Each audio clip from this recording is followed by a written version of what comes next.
Chapter 1169. Who was the fiancé? I see. Chun-Shi nodded, not really understanding. Then Grandpa Zhu's kung fu is really strong. And you need to practice the things I taught you. You'll be like me in the future, a strong person. Grandpa Zhu smiled. I will, Grandpa Zhu, don't worry, I practice every day. Chun-Shi nodded enviously. But you have to keep it a secret. Don't tell anyone about this, understand? Including your mother and friends. Grandpa Zhu reminded again. And don't worry, Grandpa Zhu, I won't say anything. You don't want to expose your identity, do you want to be a hidden hero? Chun-Shi nodded solemnly.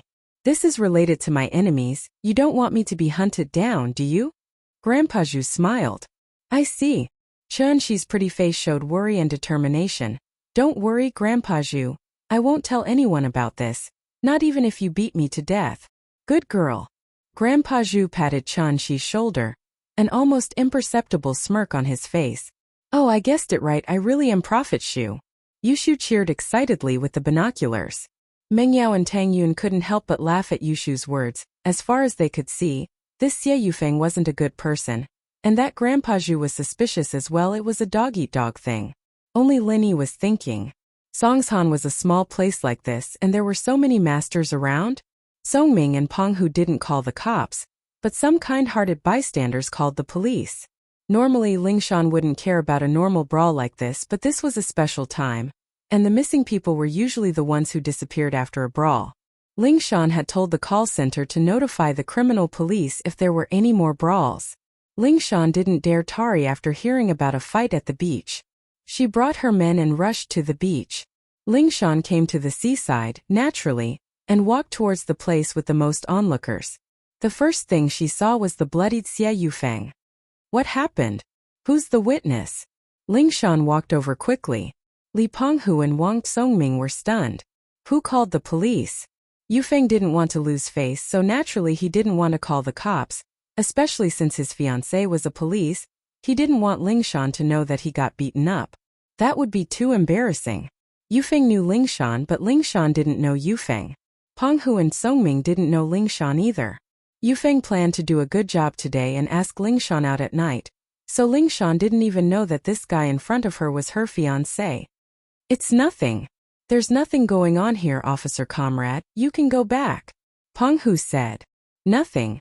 Lingshan paused and pointed at Yufeng. He's beaten up like this and you're saying he's fine? Did you beat him up? No, this is my boss, but it's just a small injury. It's not a big deal, we'll go to the hospital ourselves later. We don't need to alert the police. Songming said with a smile as he walked over. This little girl is quite pretty, huh? But she looked like a trainee police officer, and should be easy to talk to. Songming said in a nice tone. Small injury? How is this a small injury? The attacker is a threat to the public, what's going on? Lingshan felt that there was more to this the more she listened to Songming's cover-up. Could it be that this had something to do with the missing people cases? Did the attacker disappear as well? Songming and Penghu looked at each other, their faces changing. It seemed like this officer wasn't going to let this go. This was going to be a bit troublesome. It's like this, my boss's fiancé is also a police, my boss lost a fight, and he didn't want to lose face in front of his fiancé, so he didn't want to make a big deal out of it. Officer, since we're all friends, could you let this go? Songming hesitated and decided to tell the truth, plus we're the victims, we'll let this go, you see. His fiancée is also from the police? Who is it? What's her name? Lingshan frowned. If what Songming said was true, then she'd give them some face. He was right, the victim wasn't going to pursue this, so there was no reason for her to hold on to it. My boss's fiancée is called Lingshan. She's the captain of Songshan's police department. Songming said. Wait. Songming and Penghu didn't know who Lingshan was, but how could Yufeng not know? He'd been studying the information his father had given him about Lingshan, and he'd seen her picture a couple of times. How could he not recognize her now that she was right in front of him? He'd been covering his face and squatting on the ground because he was afraid that Lingshan would recognize him. That'd be too embarrassing. Who knew that Songming and Penghu would spill his guide? How was he supposed to live? However, when he wanted to stop him, he couldn't. In the end, he was a step too late, and Songming Wang said it out loud. Yufeng covered his face, speechless. Wah! Lingshan's eyes went wide as if she'd seen a ghost. You're saying his fiancée is called Lingshan? The captain of Songshan's police department? Yeah. Songming's heart was pounding as well, but he'd already said it, and he couldn't go back on it. He didn't know what was going on, but he could only nod. I'm Lingshan, but I don't know him. Lingshan pointed at Yufeng and said faintly, Ha! You're Lingshan? Your sis-in-law? Songming looked at Lingshan in disbelief. He didn't expect to bump into her here.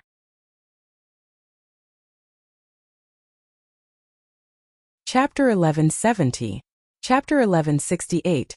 Lingshan's rejection. Yufeng held his head on the ground, knowing that he couldn't keep pretending anymore. He raised his head and limped up. Lingshan, I'm Yufeng. House Yu's Yufeng. With that, he reached his hand out, wanting to shake Lingshan's hand. House Yu? Yufeng? Why are you here? Lingshan paused, not expecting to meet someone from House Yu here. She didn't understand how this House Yu became her fiancé. Yufeng saw that Lingshan wasn't going to shake his hand, and he felt a little awkward. Lingshan, Grandpa Song told you about us, right? I wanted to ask you out tomorrow, right? I just wanted to check things out first. Wait, what do you mean by us? What do you mean by us? What did my grandpa say to me? Lingshan interrupted him, frowning. Our marriage. My dad already talked to Grandpa Song about it. Yufeng paused, not expecting that Lingshan didn't know about this. Did House Song not tell him about it? How come I didn't know about this? Lingshan looked at Yufeng coldly, feeling that his words weren't trustworthy at all. Was this guy an imposter? She was engaged to a House Yu, and she didn't even know about it? What was going on? Lingshan's question surprised Yufeng, but he didn't panic. You can call Grandpa Song and you'll know if I'm telling the truth. Now that things had come to this, Yufeng didn't care if his image was ugly or not. He had to confirm things first before anything else. Lu Wangli, look after these three. I'll go make a call. Lingshan's expression was a little uncertain. She couldn't tell if the person in front of her was from House Yu or not, but judging from his confident expression, it was pretty much the case. But when had she ever been engaged to a House Yu? Yes, Captain Song. Lu Wangli saw through Yufeng and the other two. But he couldn't help but click his tongue. Couldn't be, right? Is there a poacher here? And from the sound of it, he seemed to be friends with Captain Song's family? What about Lin Yi?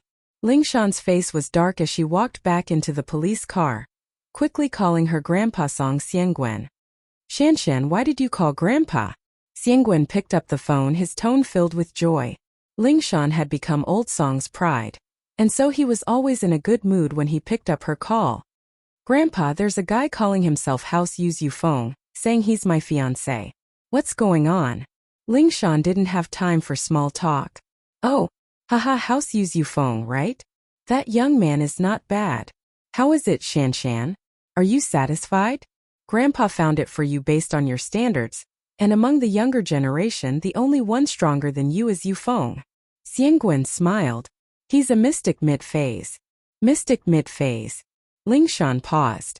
This Yufeng was pretty strong, having that kind of strength. But while Lingshan felt that he was strong, she wasn't moved at all. She already had someone in her heart.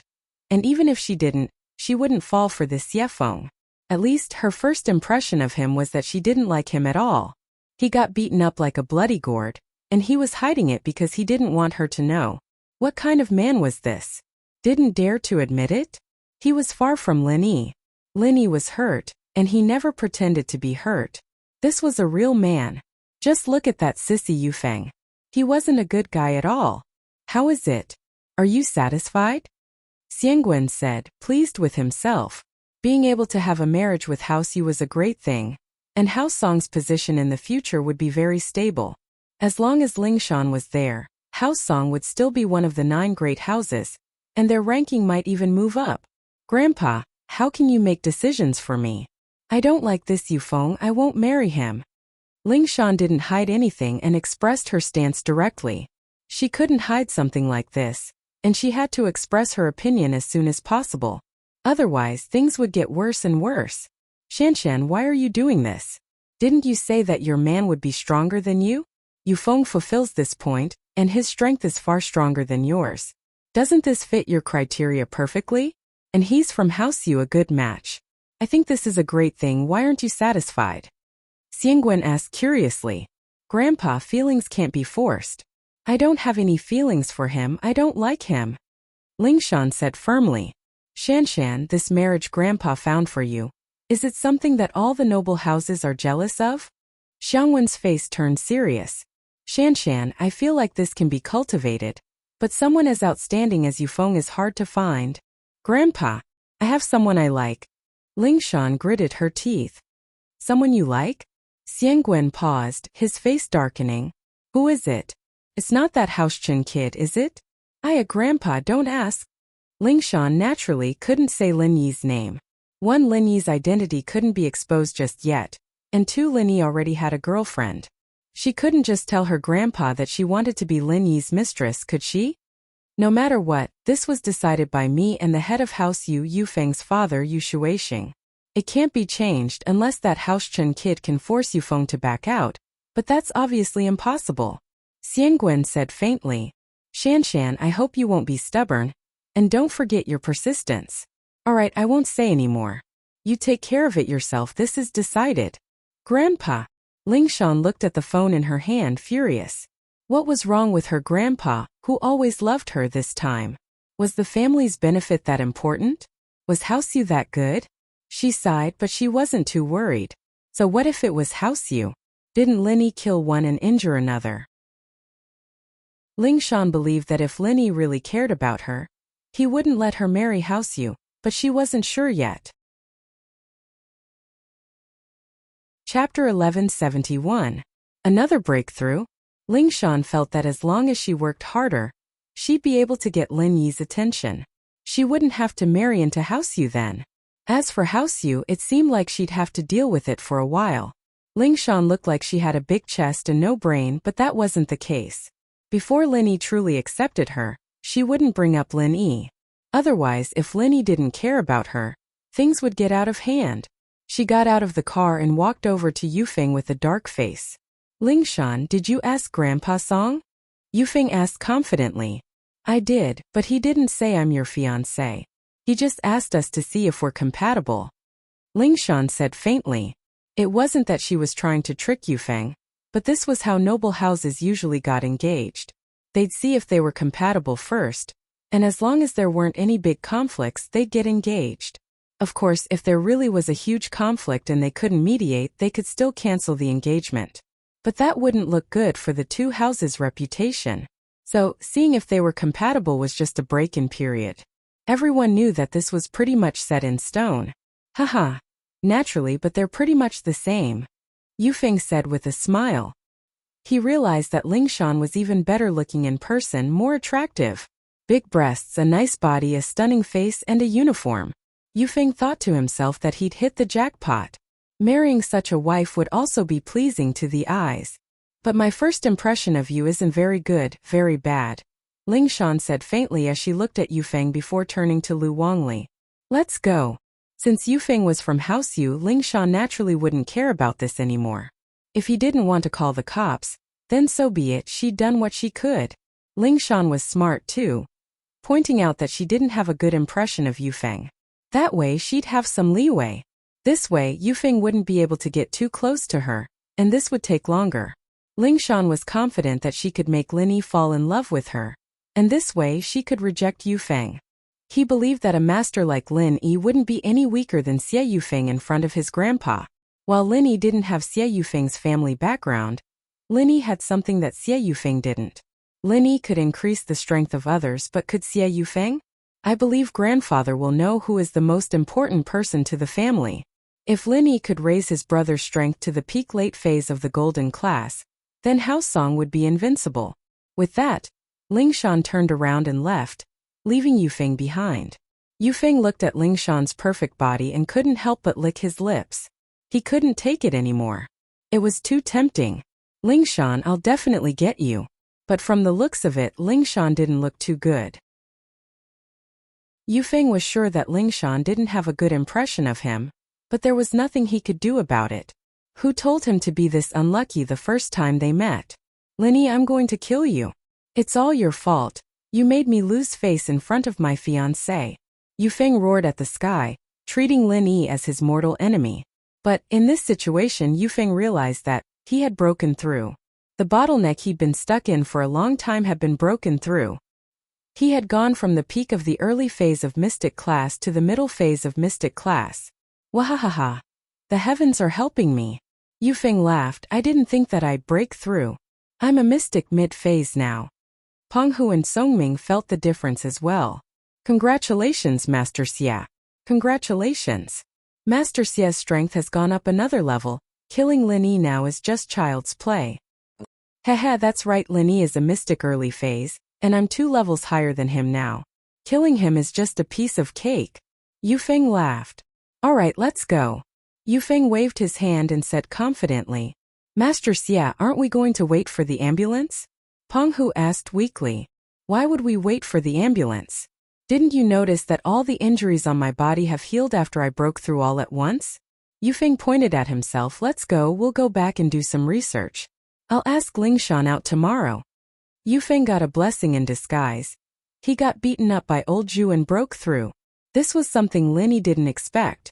Sometimes martial arts was just that mysterious. He hadn't broken through for a long time, but now he was a one-sided punching bag, getting beaten up a few times. Under this pressure, he suddenly exploded and broke through.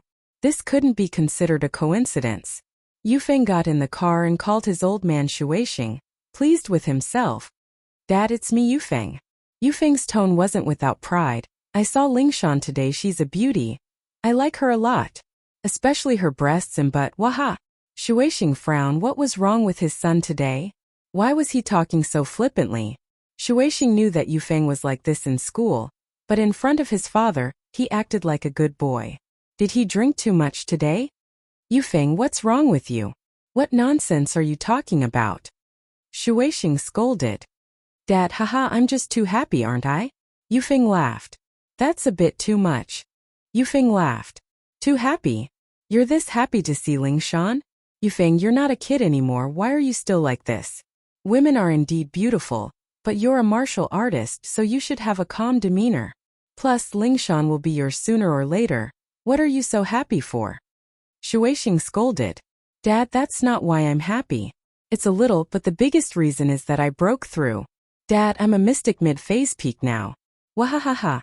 Yufeng said happily. What? You broke through? You're a mystic mid-phase. Shueixing paused. You're not lying, are you? Dad, how could I lie about something like this? It's true, hahaha, why else would I be so happy? Yufeng laughed. Songming and Penghu are right beside me, they can prove it.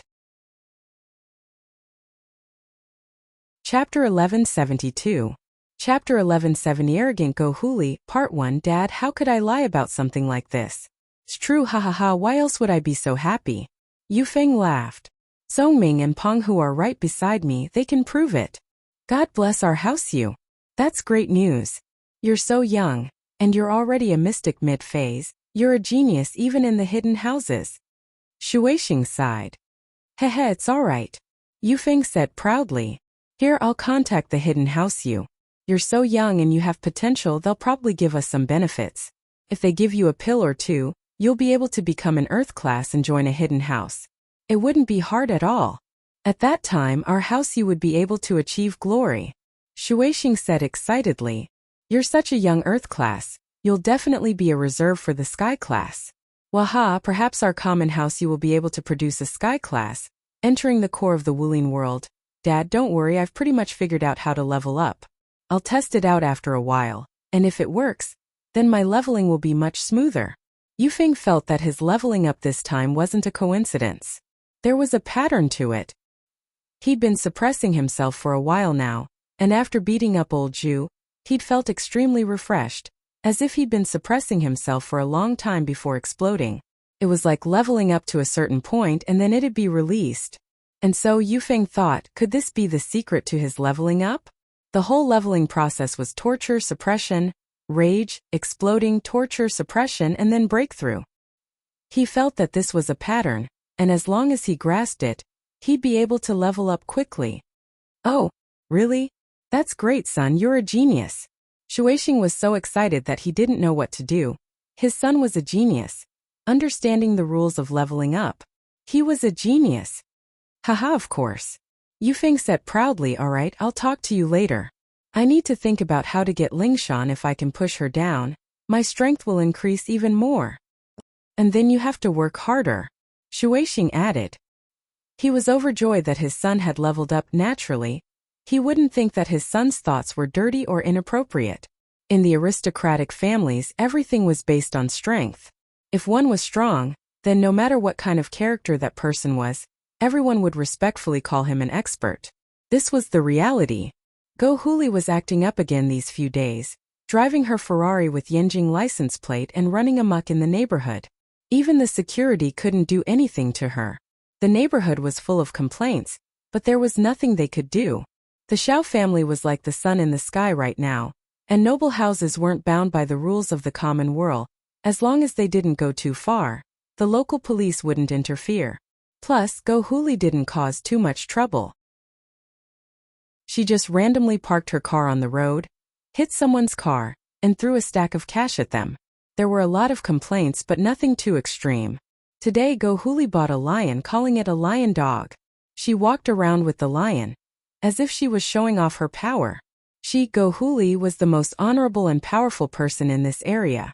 And so, things kept happening in the neighborhood. Today this family's dog was eaten, tomorrow that family's cat was eaten, and the day after that even other people's birds were eaten. As long as they were meat pets, none of them were spared. And the culprit of all this was Go Huli's lion. The lion was chained up, and without Go Huli's permission, it wouldn't be able to run out and eat this and that. So, many residents were unhappy. Although they were all rich and didn't lack money, they had to demand an explanation if their pets were eaten, right? Plus, most of the cats and dogs had been raised for many years, and they had feelings for them. So these people collectively went to the property management company to report the situation, and wanted the security to denounce Go Huli and ask her to hand over the lion. The security guard was in a difficult position. The Xiao family was like the sun in the sky recently, and many important people came looking for the Xiao family. When they registered at the security booth, the security guard naturally knew, so they didn't dare to denounce the Xiao family. But the residents were making a lot of noise, and the property management had no choice but to send the security captain and the victims to Go Huli.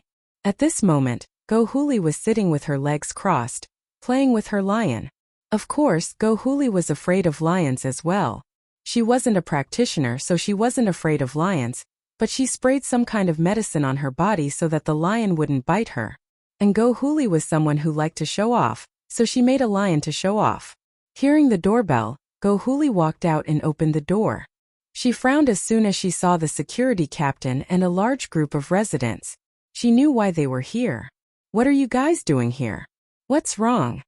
Go Huli shook her wrist, and the lion ran over, opening its bloody mouth at the security captain.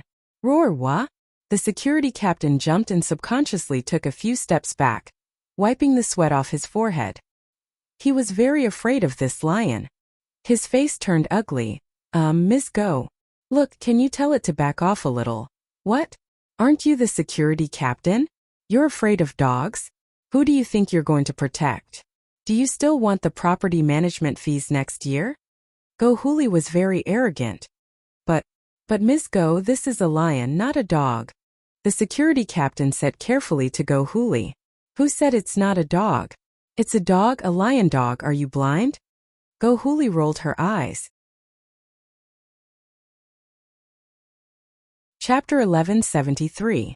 Chapter 1171. Arrogant Go Huli. What? You're here to demand justice for them? So you're here for the will of heaven? Go Huli smiled coldly. So what if my Pekingese ate it?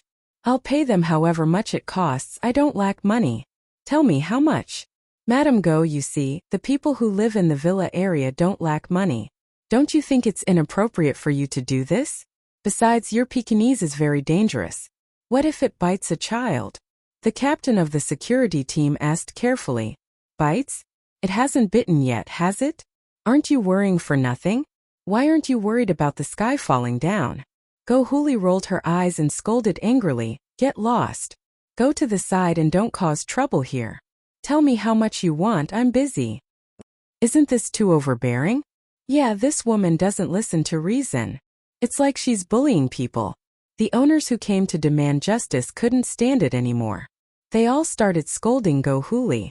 But Go Huli sneered in disdain, glaring at the troublemakers. What? You don't like it? I'm overbearing, I'm unreasonable, I'm a bully. Xiao family is just that overbearing, what do you want? That? The crowd was annoyed by Go Huli's arrogant words. Wasn't she being too unreasonable? How could she be like this? But Go Huli's words reminded them that Xiao family was the wife of the Xiao family's head. Not many people knew about the Xiao family before. It could be said that the Xiao family moved into this neighborhood and no one noticed. But these days it was different. These people were all in the business world. Even if they weren't, they had their own connections and knew about the Xiao family. During this period, the Xiao family's name could be said to be resounding in the business world. Moreover, everyone also vaguely knew the identity of the Xiao family. They were one of the aristocratic families, a giant existence. After hearing all kinds of legends about how powerful the aristocratic families were, these people also retreated a little. However, after all, they had only heard of it and had never experienced it for themselves. Their pets couldn't die in vain, right? Therefore, these people decided to wait and see first. Go Huli saw that these people didn't leave and was furious. She pointed at the lion in her hand. Lion dog, go chase them away. Let's see who dares to make noise in front of my door. Roar! The lion ran 2 steps towards the door and roared at the guards at the door. Those who came to punish Go Huli were also scared at this moment. After all, who dared to compete with the lion? Thinking of the wealth and power of the Xiao family, they could only sigh and accept their bad luck as they left the entrance of the Xiao family's villa. Since the owner had left, there was no need for the security captain to stay. Although he wanted to dissuade Go Huli with how arrogant she was, she obviously wouldn't listen to advice easily. He shook his head and left. Go Huli humped proudly and closed the door with the lion. She felt like she was the boss of the district, leading a lion wherever she went and no one dared to mess with her. And this villa should be cleaned. Go Huli looked at the dust in the corner of the villa and said, before, when Go Huli moved in, she wanted to find someone to clean the villa. She wanted to hire a housekeeper. But when she saw Mingyao and Yushu, she wanted to make them do hard labor. That was why this series of trouble happened. Ever since Go Huli caused trouble, the Xiao family didn't have the mood to find someone to clean the villa. Now that the Xiao family had turned the situation around, they were busy with the guests and didn't think of finding someone to clean the villa. Only now did Go Huli think of this. These 2 days, Gooden had been staying at Yuan's house, waiting for Xiaoka to send him money. Even if she didn't send him money, she should at least send him the address. But Xiaoka was nowhere to be seen. These 2 days, Gooden would go to the train station after work, but there was still no sign of Xiaoka. At the same time, Gooden realized that he had been tricked. This liar, she was pissing him off. Gooden thought that he would teach her a lesson the next time he saw her. But now, as anxious as he was, there was nothing he could do. He didn't know Lin Yi's address, and he didn't know Lin Yi's phone number. He wanted to call back to the village, but he didn't know Widow Wang's number, and he didn't know old Lin's number. This was a black mark for a youth who had never left the village. He didn't need to remember phone numbers before, and he could find people by shouting. With a megaphone, who wouldn't be able to find someone? But now, no matter how megaphone he used, he couldn't let everyone in the city hear him.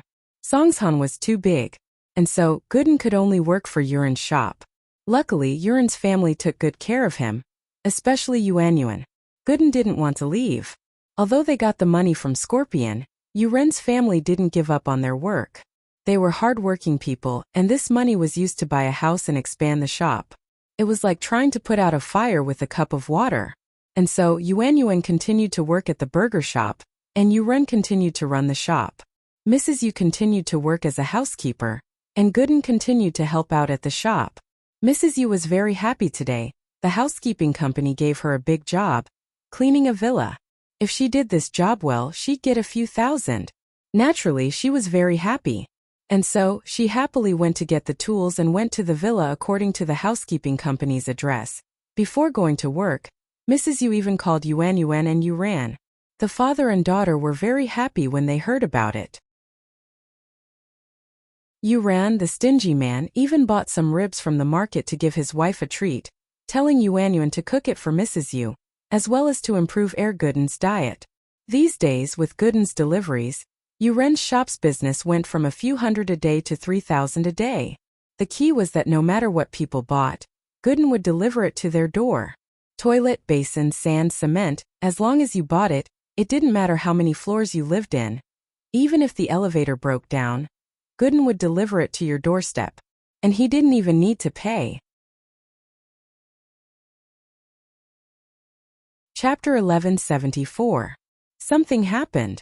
Yuan, on the other hand, used the money Scorpion gave him to buy large quantities of plumbing and fittings, and the business was getting better and better. And so the more Yuan looked at Gooden, the more he liked him. This guy was his lucky star.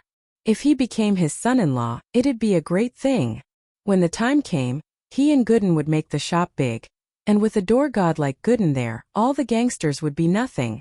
No matter how many there were, they'd be no match for him. Their days would be great.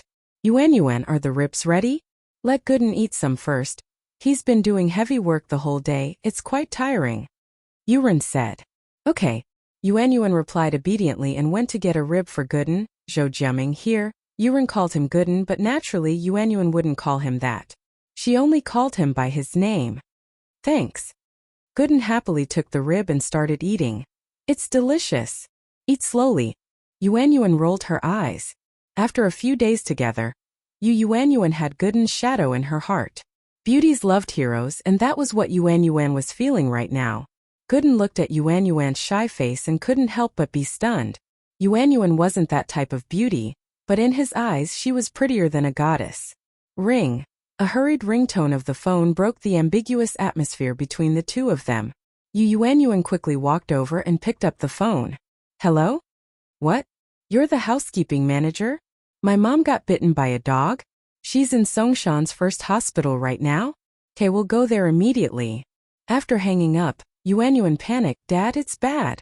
Manager Zhang from my mom's company just called, saying that my mom got bitten by a dog, and she's being treated at Songshan's first hospital right now. What?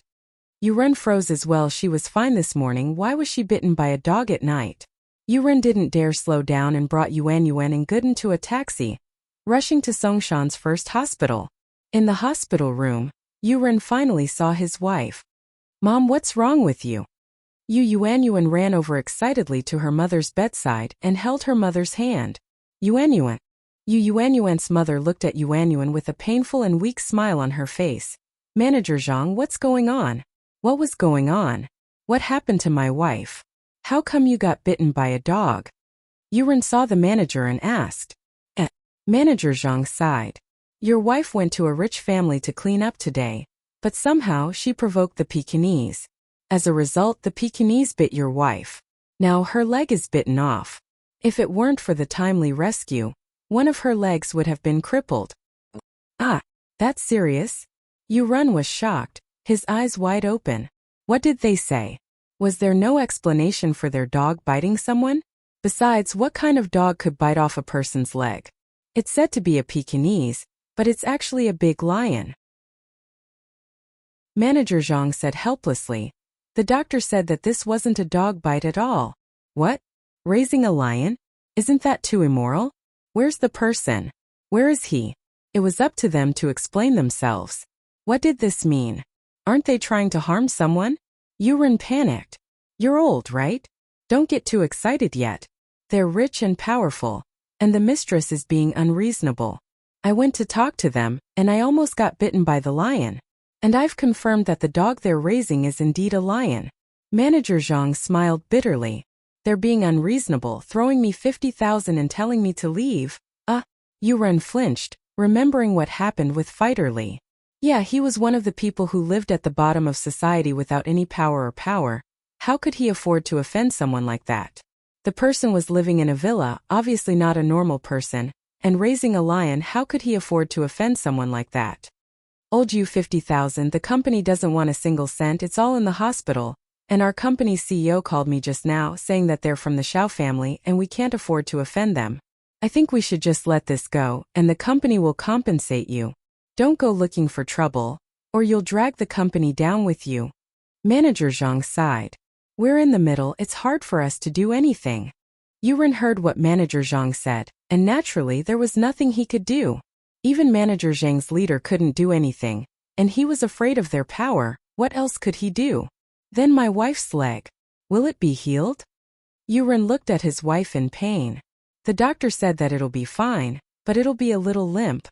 Manager Zhang didn't hide anything, but it won't affect your movements, and the company will compensate you with a sum of money, enough for you to live on. The company's intention is to let this go. Don't make a big deal out of it. Hey, can money solve the problem? What's wrong with the lion? I'll get an explanation from that woman. I'll kill that lion with one punch. Gooden panicked upon hearing the manager's words. What kind of world was this? Why were these people so afraid of a lion and an evil woman? What was the big deal? If he couldn't do it, he'd go kill them. Zhou Jiaming, don't be rash. Yuan jumped and quickly pulled Gooden back, stopping him from acting rashly. This matter was obviously different from the previous underground boxing. The people in the underground boxing died because it was originally illegal. They didn't dare to say anything even if they died. They could only suffer in silence. Could they still call the police? But this was different, it was just a pet that bit its mother. And if Gooden killed the person, it'd be a big deal, and Gooden would definitely go to jail. Yuan wouldn't let Gooden do something so stupid. And so, Yuan kept signaling Gooden with her eyes, telling him not to be rash. Gooden was an honest man, but he wasn't stupid. Seeing Yuan's eyes, he shut his mouth, but the anger on his face didn't go away. Manager Zhang looked at Gooden and shook his head. Where did this idiot come from? Was he Yuren's relative or son-in-law? Why was he so brainless? And he wanted to kill the person? Don't get bitten by the lion again.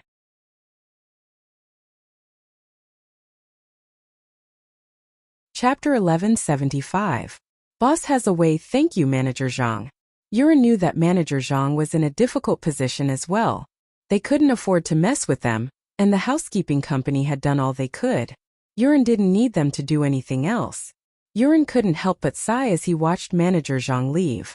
His family had just gotten better, they had some money, and their lives were getting better as well. Who would have thought that something like this would happen? Yuren went to the doctor to ask about the situation. Yuan, on the other hand, looked at Gooden, amused and angry at the same time.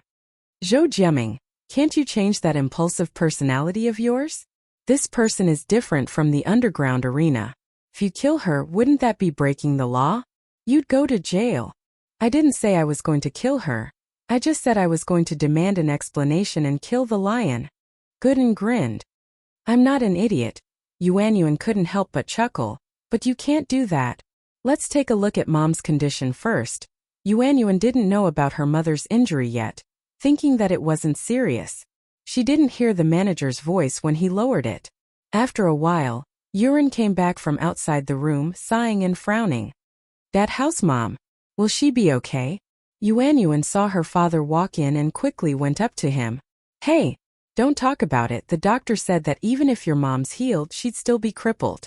She'd be crippled from now on. Yuren sighed and said helplessly.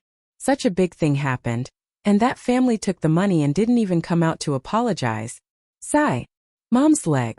Going to be crippled? Yuan was shocked. She looked at her father in disbelief. That's what the doctor said, and it's the best case scenario. If she doesn't recover well, she might not even be able to stand up. She'd have to use crutches to walk, and she'd have to sit in a wheelchair.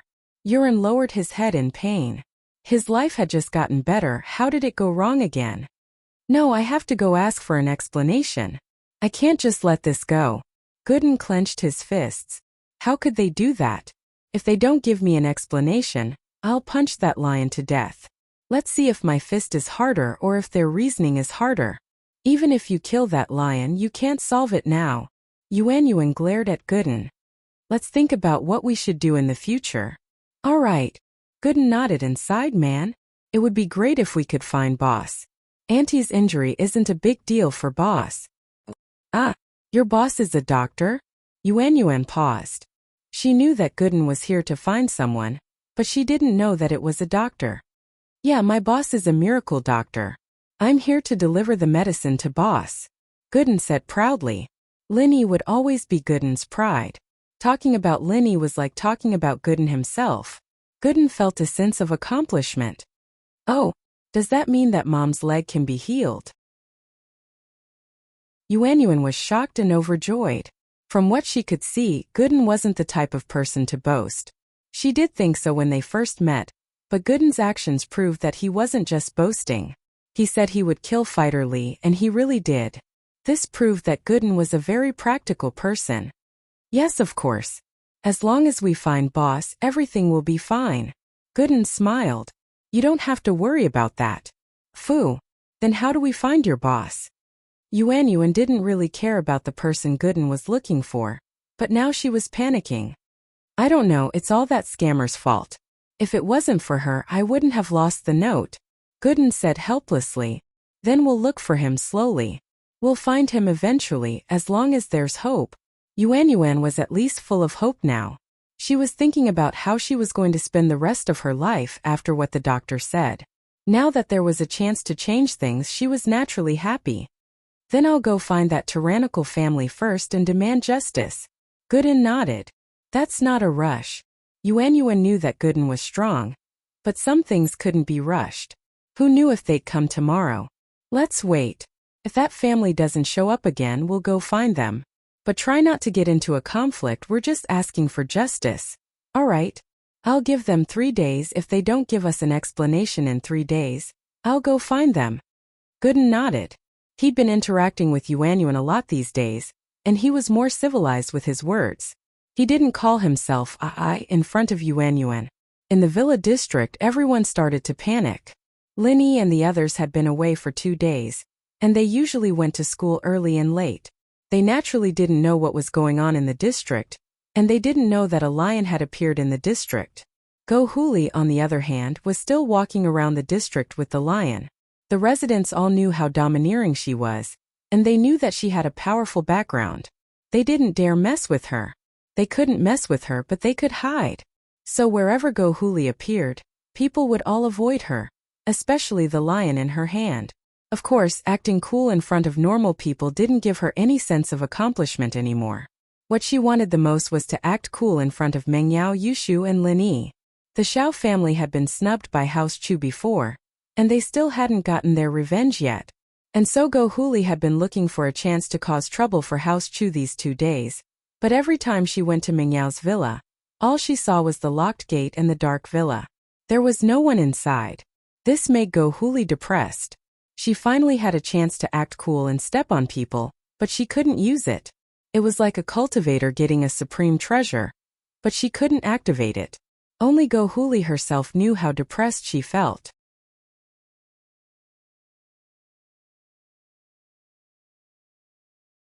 Chapter 1176. Performing a circus. Mengyao had obviously returned. Their car was parked in front of the villa, and the lights in the villa were turned on and a few windows were opened. Huli was overjoyed. She led the lion to Mengyao's villa's yard. At this moment, Mengyao, Yushu, and Lin Yi had just returned to the villa after sending Tang Yun and Xiao Xiao back. The 3 of them hadn't locked the door yet, since the security here was good. No one would lose anything in the day. Thus, Go Huli entered the yard easily. Little lion, make 2 noises here. Huli ordered her lion. Roar. The lion had received professional training, so it understood everything Go Huli said. Yushu and Mengyao were in the living room, looking at the pictures on their iPad too, excited.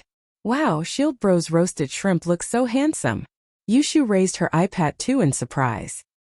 Mengyao rolled her eyes. Shu, you've roared so many times today. My ears are getting calluses.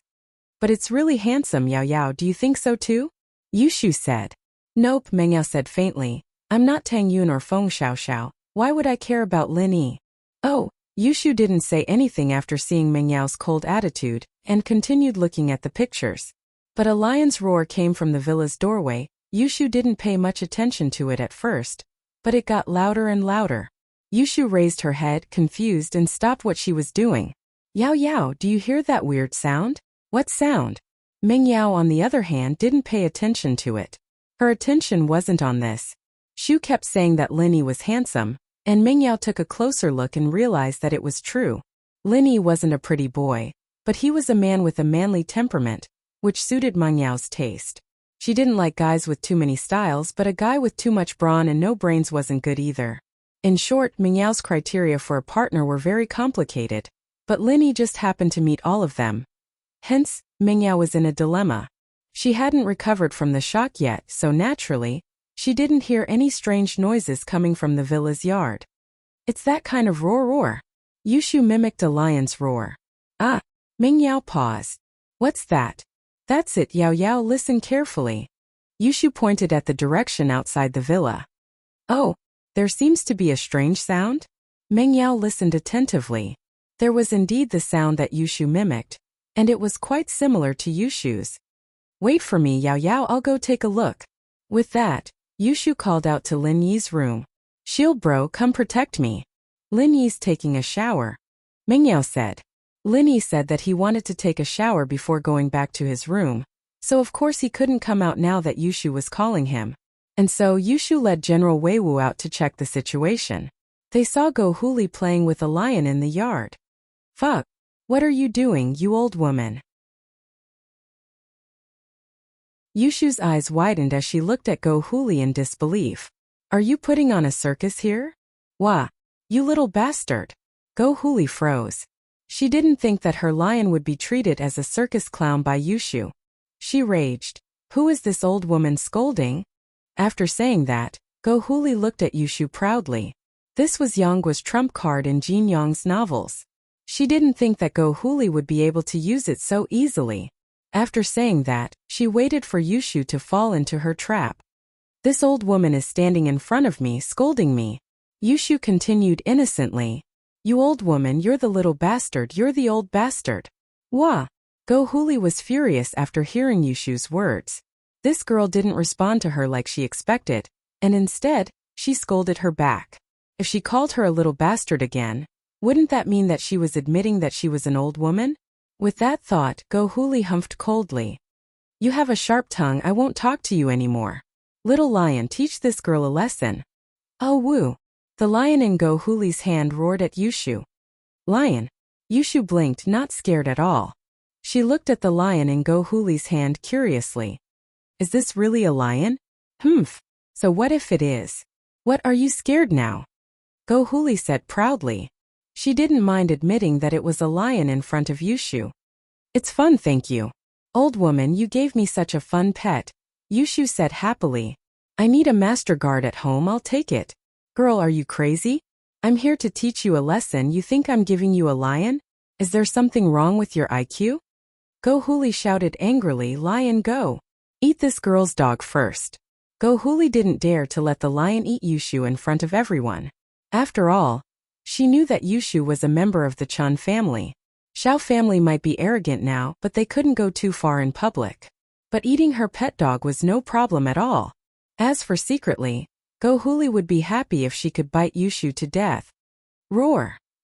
The lion roared at Weiwu and walked towards him step by step. Fuck! Why are you so talkative, old woman? General Weiwu, tame this lion for me, I need a guard. Yushu ordered. Woof woof. General Weiwu responded and walked towards the lion without fear. Ugh!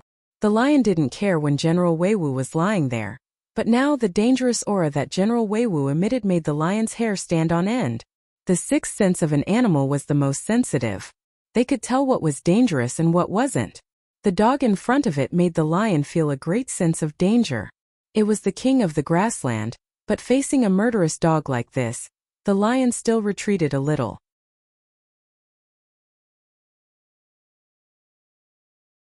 Chapter 1177. Chapter 1175. Chased up the tree, but General Weiwu didn't care at all. In an instant, he pounced on the lion. The lion was shocked and jumped up. It waved its front paw at General Weiwu, wanting to slap General Weiwu to the ground. But before its paw could reach General Weiwu's paw hit the lion's mouth, causing it to fall to the ground. General Weiwu seemed to understand Yushu's intention. He wanted to tame this lion, not kill it. In General Weiwu's eyes, this lion was weak and could be killed easily. But since Yushu didn't allow it to be killed, he had to hold back. The lion didn't expect the enemy to be so strong and give it such a huge blow. The lion was in pain and its eyes were filled with fear. When it saw General Weiwu pouncing on it again, the lion quickly turned around and ran to the side. Go Huli's eyes widened. What happened to her lion? Why didn't it eat General Weiwu? Why did it run away as if it saw something scary? Little lion, come back. What are you doing? Hurry up and eat this dog for me. Go Huli panicked. She came here to use the lion to teach Yushu and the others a lesson. She didn't think that the lion would run away before she could teach them a lesson. However, the obedient lion didn't care about Go Huli's words at all. It just kept running forward. But how could it be as fast as General Weiwu? In desperation, the lion saw a tree in the courtyard of the villa. So the lion gritted its teeth and jumped onto the tree. A lion can climb a tree? That's amazing. Old woman, this lion of yours has been specially trained for the circus. Yushu said in amazement. Go Huli's face reddened. Yushu's words were clear. She was calling her a clown in the circus, playing with the lion. Although Go Huli was angry, she didn't know what was going on. The lion was so powerful that it even ate a dog that was bigger than General Weiwu. How could General Weiwu chase the lion around? After the lion climbed up the tree, it hugged the trunk tightly and didn't dare to come down. It was even shivering on top of the tree. General Weiwu, on the other hand, wasn't in a hurry. He squatted down calmly as if he was waiting for the lion to come down. Little lion, come down. Huli panicked and yelled at the lion on the book. But the lion acted as if it didn't hear Go Huli's words and ignored her. Little lion? Huli called again. The lion still had no reaction. It had no intention of coming down. I'm going back to continue looking at the photos. Your lion has become my guard. I'm not going back with you. Go back by yourself. Bye-bye. Yushu waved at Huli and went back into the villa. Only General Weiwu, the lion on the tree, and Go Huli were left alone in the yard. Seeing Yushu go back, Go Huli was dumbfounded. She came here with the lion to act cool, but not only did she fail, the lion didn't come down from the tree, and it didn't listen to her anymore. She couldn't just sit on the ground and wait like the dog, could she? Then Huli's face would be completely gone. Go Huli wasn't happy. Was General Weiwu that scary? Why was the lion so scared of it? Puppy dog, can you let the lion come down? Go Huli didn't have a choice. She lowered her voice and discussed with General Weiwu. She didn't want to embarrass herself, so she kept her voice low. Woof woof. General Weiwu barked at Go Huli. Go Huli jumped in fright and subconsciously took 2 steps back. Obviously, Go Huli underestimated General Weiwu's intellect. She treated General Weiwu as a normal dog. Puppy dog, we both have the same surname. Why are you so unfriendly to me? I just want to bring my lion back, can you let it come down? Go Huli didn't want to give up. Woof woof. General Weiwu barked twice and moved closer to Go Huli. Go Huli was so scared that she waved her hands. Forget it.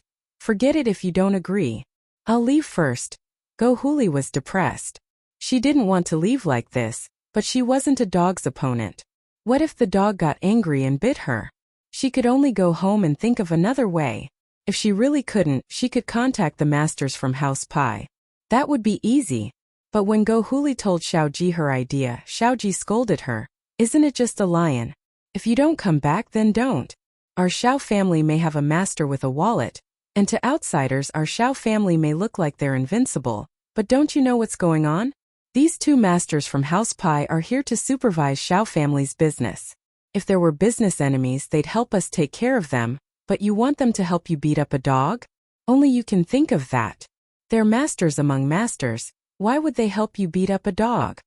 But this isn't about the lion, it's about face.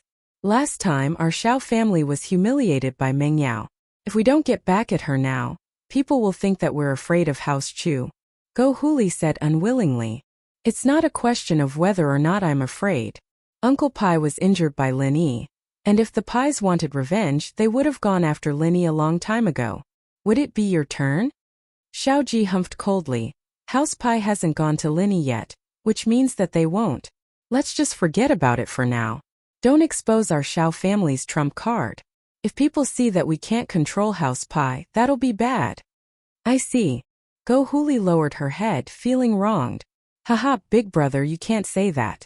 House Pai didn't go to Lin Yi for revenge because Uncle Pai's injury was caused by sister-in-law. That's why House Pai didn't go to Lin Yi. After all, they don't have a legitimate reason to do so. Xiao Ben waved his hand and analyzed. But I believe that House Pai will be in a hurry to get revenge.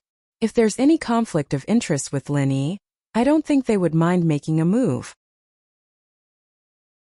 In fact, if sister-in-law wants revenge, as long as we create a conflict of interest with Lin Yi or House Chu, I believe that House Pai will be more than happy to help.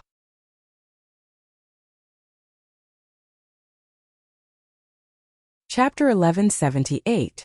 Chapter 1176. An unexpected call. Xiao Ben was a smart man. He wanted to deal with Lin Yi, and he wanted to borrow House Pai's hand, but he wouldn't ask for help directly.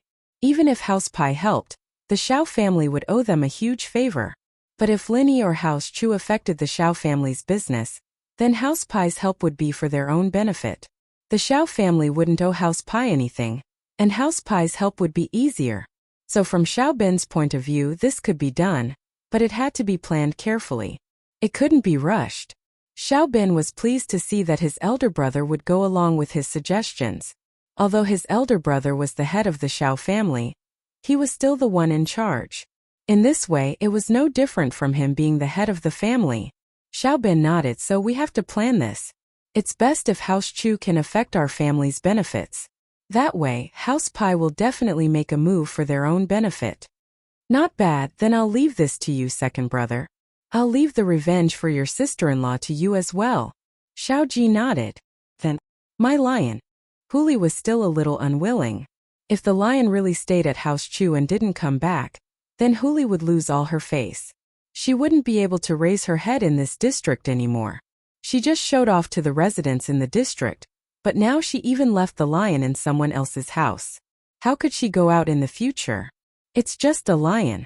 If you don't want to, then buy another one. If you have the ability, then get it back yourself. Xiao Ji waved his hand, stopping Huli from continuing. That's it. I'm so busy every day, where would I have time to think about this? What Xiao Ji said wasn't wrong. The Xiao family's cooperation with various wealthy businessmen was in full swing. Every day there were many things to do. Even Xiao Ji, who didn't care about anything, had to be busy receiving guests. After all, Xiao Ben had to go and finalize the cooperation agreement with the businessmen.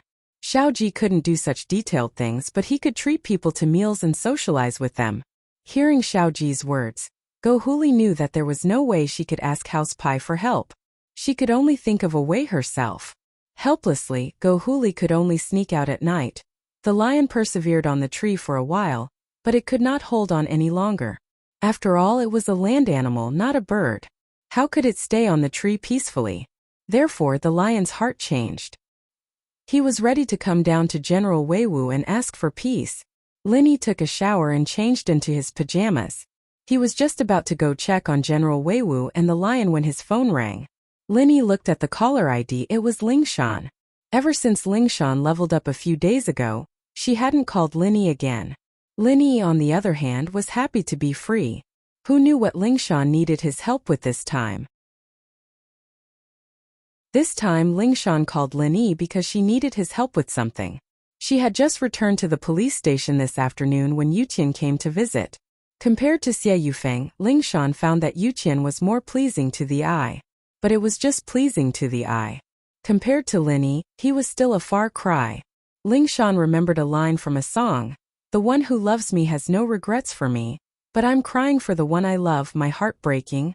Ling Shan thought that her relationship with Lin Yi would improve after the last level up, but after a few days, Lin Yi still hadn't contacted her. Lin Yi would only call her a limited number of times, and it was always for something. He never called just for the sake of calling. Ling Shan, why do you look so worried?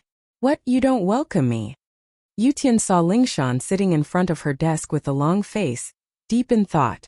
I told you, call me Officer Song on the job, but you can call me Ling Shan in private. Ling Shan said faintly as she looked at the person who came. Yutian's face changed slightly, but he said, Ling Shan, we're from noble houses, right? Even if you don't accept my love, there's no need to be so distant, is there? Then what should I do? Act warm to you? Make you misunderstand? Ling Shan said faintly. That's Ling Shan. I admit that I still love you very stubbornly, but I already understand your feelings. If you really marry that person, I'll be relieved and I'll be happy. I admit that I, Chun Yutian, am not as good as him. I'm not as good as him now, and I won't be stronger than him in the future. My love for you is buried deep in my heart. I just want to protect you silently. As long as you're happy, I'll be satisfied. I'm calling you Ling Shan as a big brother, just a little sister. If you don't agree, then I'll call you Officer Song from now on, Yutian said seriously. Ling Shan froze when she heard Yutian's words. She didn't expect Yutian to say something like this so openly. Yutian had revealed similar intentions and compliments towards Lin Yi before, but she didn't expect him to say it so seriously today. Yutian wasn't strong, but Ling Shan knew that Yutian was a man of his words. If he said this, then it meant that he'd thought it through. Alright, I'm relieved that you think that way.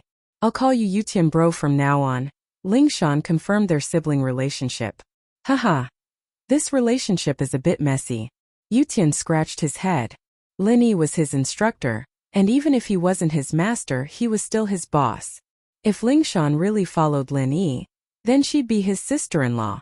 But this could only be discussed in the future. What messy relationship?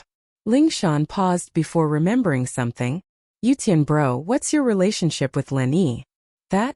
You should ask him yourself, I can't tell you. Yutian didn't want to say anything behind Lin Yi's back. If Lin Yi was here and didn't object, then it wouldn't be a problem, but not now.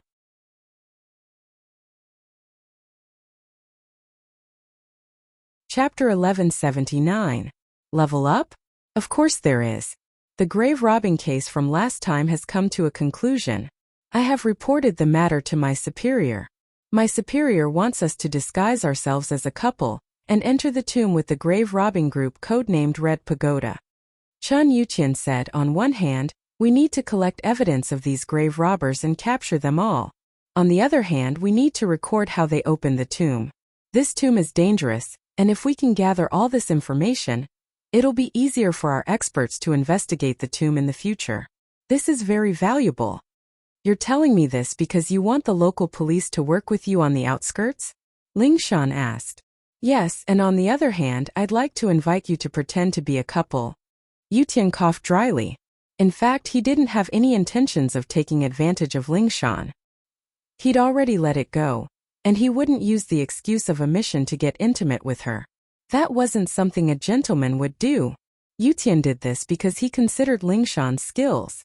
The tomb was very dangerous, and it was impossible to go in without a certain level of skills. Ling Shan's skills were undeniable, and that was why Yutian sent this invitation. According to the information, the couple was quite skilled as well. Even if they weren't golden class, they had speed and agility similar to a golden class. Oh, me? With you? Ling Shan paused. Yutian's suggestion didn't cross any rules or bottom line. After all, her profession was special, and it was normal for her to pretend to be a couple with someone else. But the problem was that she didn't really want to do it with Yutian.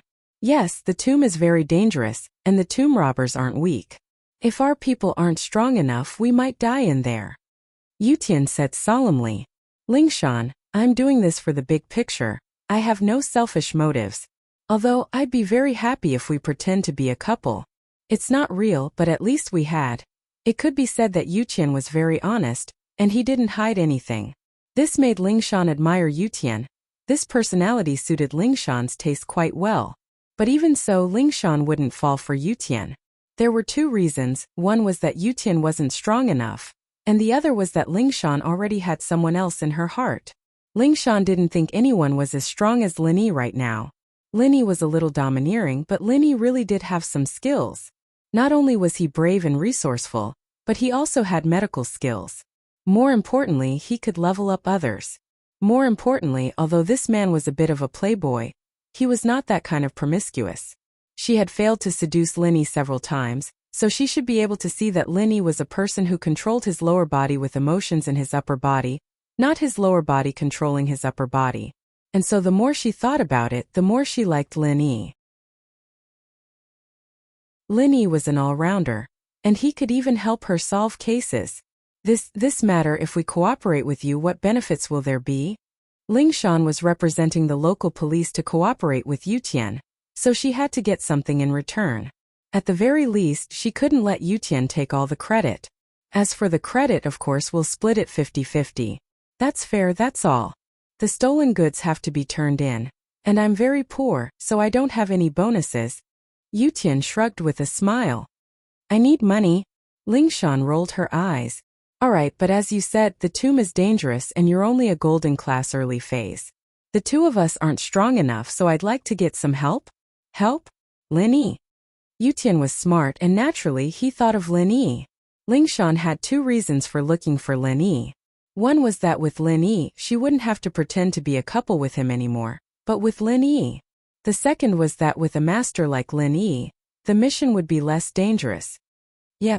Ling Shan nodded, blushing. Yutian saw right through her, and she felt a little embarrassed. Sure, as long as Lin Yi can help, I'll be even happier. Yutian said after a sigh. But what he said was the truth. Although he couldn't pretend to be a couple with Ling Shan anymore, there were some things that he had to let go of, and he wouldn't regret it once he made up his mind.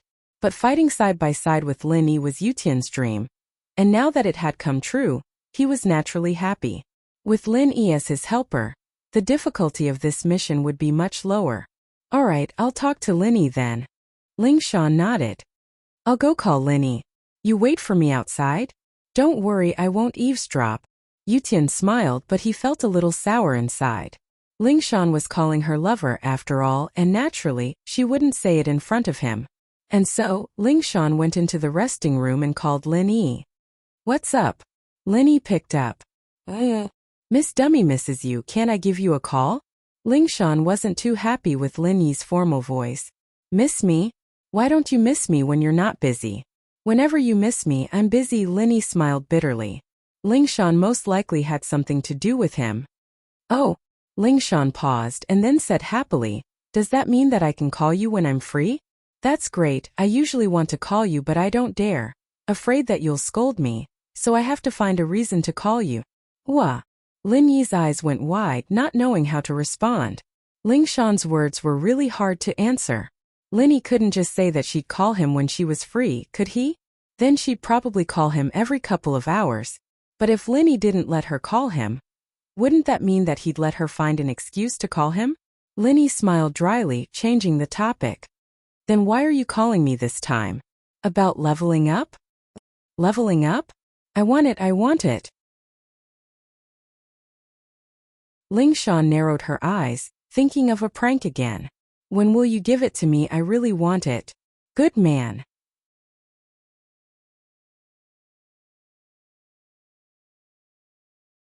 Chapter 1180. Didn't want to go. Seduction. Even someone like Lin Yi with his resistance was losing ground in front of Ling Shan. That little vixen song. If this went on, something would happen sooner or later. Lin Yi took a deep breath. He couldn't deny that Ling Shan had the body, the face, and the uniform, but Lin Yi was struggling. I can't do it now, I'll help you when I'm in Earth class, Lin Yi said, cutting Ling Shan off. Ah. Ling Shan paused. She'd thought that this was the limit of what Lin Yi could do for her, and that he wouldn't be able to do it again in the future. After all, external methods like this had their own limits, and other people's chi was different from their own. It was fine if it was a small amount, but too much would cause problems. Of course, Ling Shan didn't know that Lin Yi's chi was an all-purpose chi, and after entering her body, it became the same as her own chi. This was Lin Yi's ultimate cheat after all. How could normal people compare to a main character with a halo? It can still rise? Ling Shan asked, a little surprised. It was already good enough that she was golden class late phase peak. So how strong would she get if Lin Yi helped her? Could it be that he could level up and become a mystic class master? Yes, but you probably won't break through to Earth class. You'll probably only be mystic late phase peak. I haven't figured out the general pattern yet, but you'll always be a little lower than me. Lin Yi said, of course, don't tell anyone about this. I want people to line up at my house and ask me to help them improve their strength. I'm not an idiot, of course I won't tell anyone, Ling Shan said. How could she let other people know about this? But then she asked, Can I really become a peak late phase mystic class? Ling Shan didn't dare imagine it mystic late phase peak. That was the peak of all the noble houses in the common world. She had that kind of strength? And Lin Yi said that she was going to break through the earth rank? Ling Shan was dumbfounded. Naturally, she knew that Lin Yi was strong. But she didn't know that Lin Yi was this strong. Everyone else's target was half a layer, but Lin Yi was an earth class. Could it be that Lin Yi was already a mystic late phase peak master? With that thought, Ling Shan felt a surge of excitement in her heart. The man she had her eyes on wasn't wrong. Let's talk about it after I break through to earth class. I don't know when I'll be able to do that. Lin Yi thought, I'm not even mystic late phase peak and you're already thinking about it? Aren't you being too greedy? I've worked so hard to level up and now that I've leveled up, you've leveled up. It's so unfair. But in fact, if someone were to hear Lin Yi's thoughts, they would probably vomit blood. You have a cultivation space, a cheat, and the ability to mass-produce experts. You're practically invincible. Do you still think it's hard? Yes. Ling Shan said quickly. Then little dummy girl, I'll wait for you to break through and wash yourself clean. I'll be waiting for you any time. You called just to talk about this? Lin Yi was speechless. No, actually there's one more thing. Don't you know about Lu Buojia? Chun Yutian found me and asked me to go with him to pretend to be a couple and carry out a mission. I'd like to invite you to come with us. With your skills, it'll reduce the danger. Ling Shan got to the point. Rob tombs with you guys? Lin Yi blinked. Not with us, but to catch the tomb robbers. We'll also record how to activate the tomb's mechanisms to help our archaeology. Ling Shan explained. Not interested. Lin Yi said faintly. I'm staying here to protect Meng Yao and Yushu. Xiao family's been working with some hidden house pie lately, and they've sent a couple of practitioners to protect Xiao family. I think they'll come looking for trouble sooner or later. Go Huli even brought a lion here to cause trouble. Brought a lion? Ling Shan paused. No way. Where's the lion? My golden class dog chased it up a tree, and it's still up there. Lin Yi smiled. I leveled up that dog. Ling Shan was speechless. Lin Yi really had nothing better to do. Leveling up a golden class dog. But this also showed how strong Lin Yi was. Creating practitioners was no problem at all. Don't you have some medical knowledge? According to our research, this tomb might very well be the tomb of the folk medicine Saint Zhang Liju. Aren't you interested? Ling Shan started tempting Lin Yi, taking out the things Lin Yi was most interested in. There might be some ancient books in there. Of course, I can't give you the originals, but I can give you the copies. Ling Shan was a principals. She couldn't just use relics to please Lin Yi. He could look, but he definitely couldn't take them away. But Lin Yi wouldn't be able to use the originals even if he wanted them. Haha, not too interested. Lin Yi still wasn't interested. His old man had thousands of ancient books, and he couldn't even finish them all. Why would he look at other people's? Plus, he really didn't have the time. Going into the tomb would take him at least 10 days to half a month. Ling Shan didn't expect that even this wouldn't attract Lin Yi's attention. She was a little disappointed. Think about it a little more. Just think of it as protecting Miss Dumbo. It's dangerous in there. Aren't you afraid that Miss Dumbo will die? Then don't go. Lin Yi said. Anything else? No. Nothing else. Ling Shan was a little disappointed. But there was nothing she could do. She couldn't force Lin Yi to go if he didn't want to. Think about it a little more. It's not that urgent. Maybe the Xiao family's problem will be solved by then.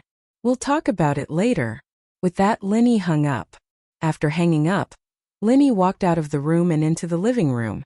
Lin Yi had sensed it when Go Huli came with the lion. There were curtains in Lin Yi's bathroom, but one could still see the outside of the villa through the gaps. But Lin Yi relaxed after seeing Yushu and General Weiwu come out. General Weiwu was more than enough to deal with a lion.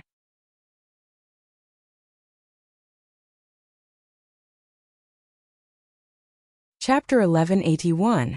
She spilled the beans. I saw it. Lin Yi smiled. How's the lion now? I don't know. Let's go take a look together. See if it's dead or surrendered.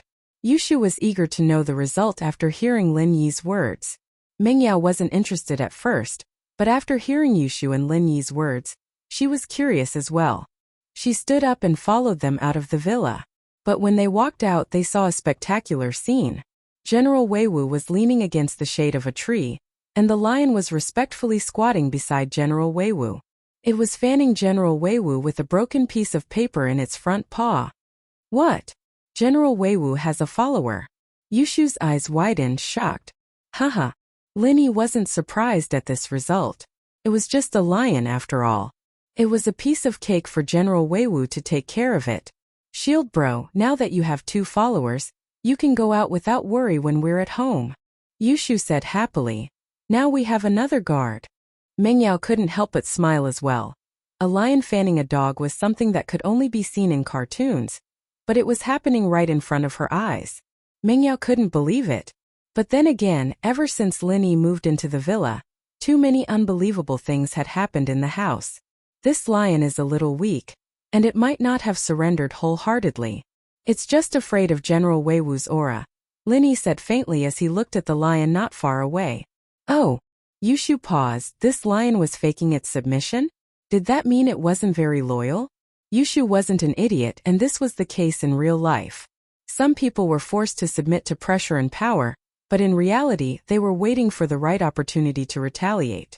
They wouldn't go easy on their enemies, however. Yushu looked at the lion's eyes after hearing Lin Yi's word. Lin Yi's words weren't sincere at all. Yushu felt that Lin Yi's words made sense. She sighed. Then what should we do? Will it be able to faithfully look after our yard? Hehe, as long as it isn't as strong as General Weiwu, it will still guard this place seriously. Linny understood that sometimes it didn't matter if one was sincere or submissive. As long as one's strength was there, the result would be the same. Oh, then let's keep it for now. Yushu nodded in satisfaction at Lin Yi's words. Hey lion, you need to protect the yard, okay? Don't let strangers in, or I'll get General Weiwu to deal with you. Understand? Oh woo. The lion seemed to be quite intelligent, and seemed to understand Yushu's words. Yufeng was in a very good mood after breaking through to Mystic mid-phase. After thinking about it, he decided to give Lingshan a call and change his image today. Otherwise, he'd be too weak to let Lingshan see him beaten up like that. Lingshan called Lin Yi and got rejected by Lin Yi. She wasn't in a good mood, and came out of the room with a dark expression on her face. How is it? Lingshan, did Lin Yi agree? Yutian asked worriedly, as if he was even more worried than Lingshan. No. Lingshan shook her head. I asked him to think about it, but he didn't reply. Man, if Lin Yi joined this mission, we'd have a higher chance. Yutian sighed as well. This mission is very dangerous. I don't want anything to go wrong. Me too, of course. Lingshan said. It looks like I'll have to keep begging him. Lingshan's phone rang again as they were talking, delighting her. She thought that it was Lin Yi calling back, and that he'd changed his mind. But when Lingshan took out her phone, it was an unknown number. Hello, I'm Song Lingshan. Lingshan picked up the phone and said her name in a formal manner. Lingshan, it's Yufeng. Yufeng said excitedly. He thought that Lingshan's voice was really nice, like the sound of nature. Even a simple sentence like that was so charming. Yufeng? Why are you looking for me? Lingshan frowned, her face darkening. She didn't expect this Yufeng to call her so soon. This guy was really shameless, losing face in front of her today, and he didn't feel embarrassed at all. He still had the face to call her? Haha, it's like this. I'm at the beach today, right? The scenery and environment here are quite nice.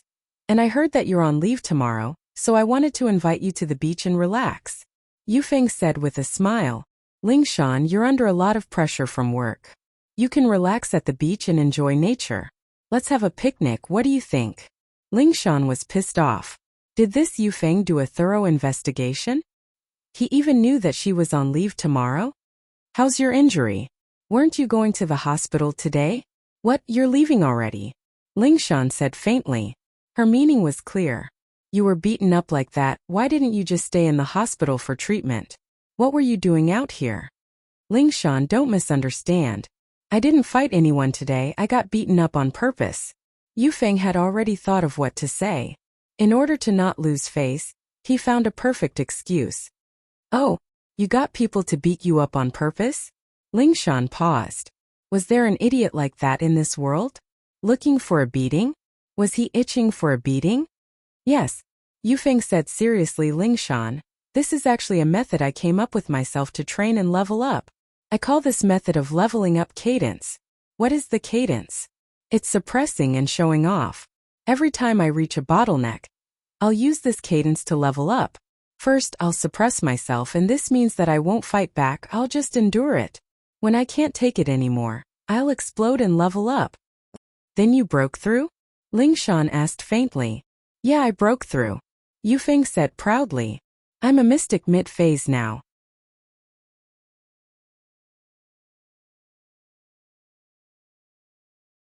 Chapter 1182. I'll talk to him, alright? I was mystic mid-phase, I'm at mystic mid-phase peak now.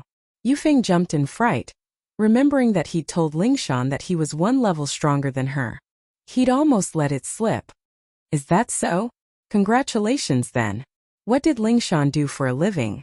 She knew that Yufeng was lying the moment she heard it. It seemed like this guy was lying. He probably didn't have the strength of mystic mid-phase before and was just about to break through, so he bragged to his grandpa that he was mystic mid-phase. Now that he had just broken through, he almost exposed himself. Haha. I'm very experienced in leveling up. Lingshan, I heard that you're a rare genius too. You're still a little weaker than me, but you're already very strong. Yufeng said proudly. But if you want to know the profound of leveling up, I can help. I believe that with my guidance, you'll be able to break through quickly as well. Oh, Lingshan replied faintly. Breakthrough? Why didn't she ask him for help? What kind of crappy method was that? She had to get beaten up to break through? Lingshan didn't want that. It was so easy with Lin Yi's help. There was no pressure at all, no pain at all. What? Lingshan, you're not interested in leveling up?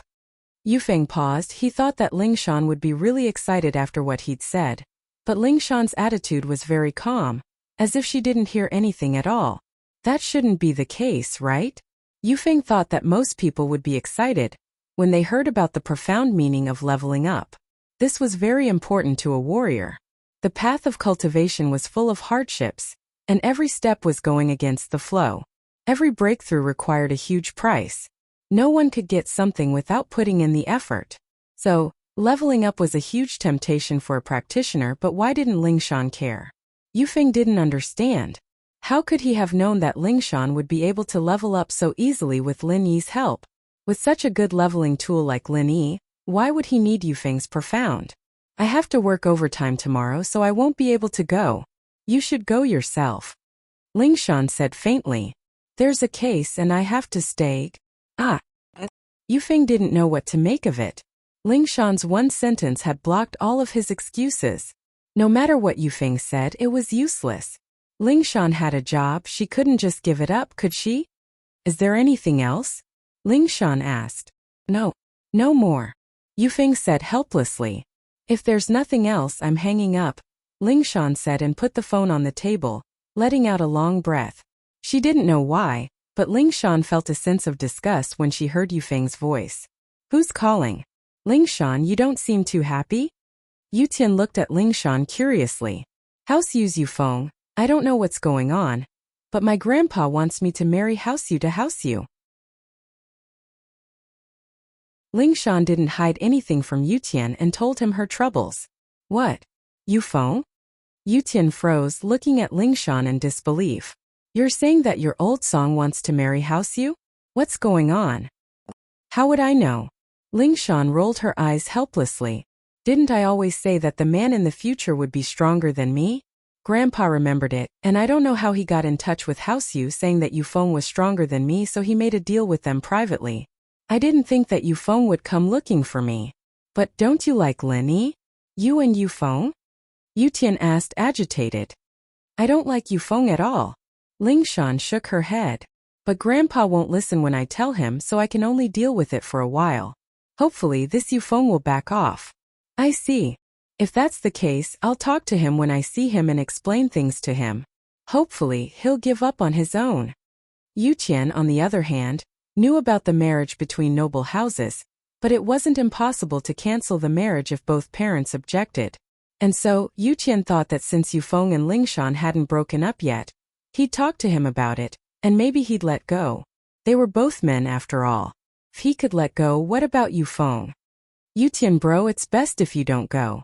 I don't have a good impression of this Yufeng, but I don't think he's a good person to deal with. You should just ignore him. He'll probably give up after hitting a wall a few times. Ling Shan knew Yutian's temperament. She was afraid that he wouldn't be a match for Yufeng if they really fought. Don't worry, I know what I'm doing, Yutian said. Then if he doesn't give up after a while, you'll talk to him again? Ling Shan had no choice but to delay. All right.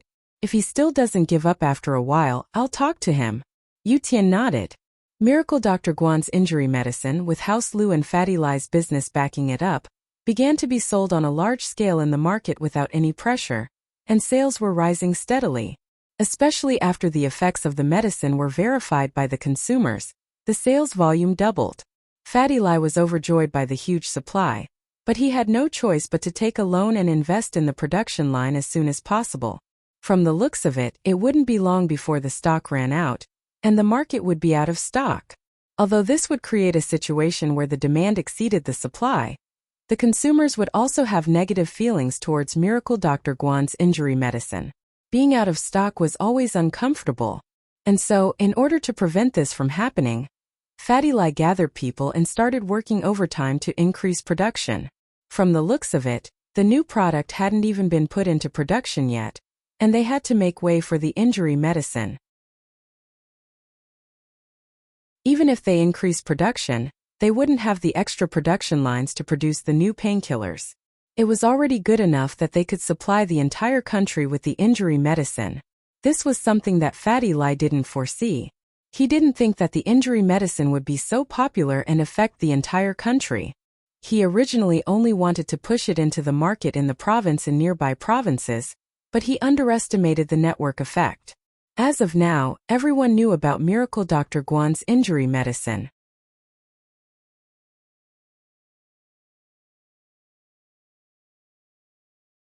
Chapter 1183. House Kang's Shakdonghai House Kang's Mansion. Looking at Miracle Dr. Guan's injury medicine being released into the market in large quantities, the Kangs were dumbfounded. Didn't I tell you to control the raw materials? What's going on? Where did Miracle Dr. Guan's medical company get so many raw materials?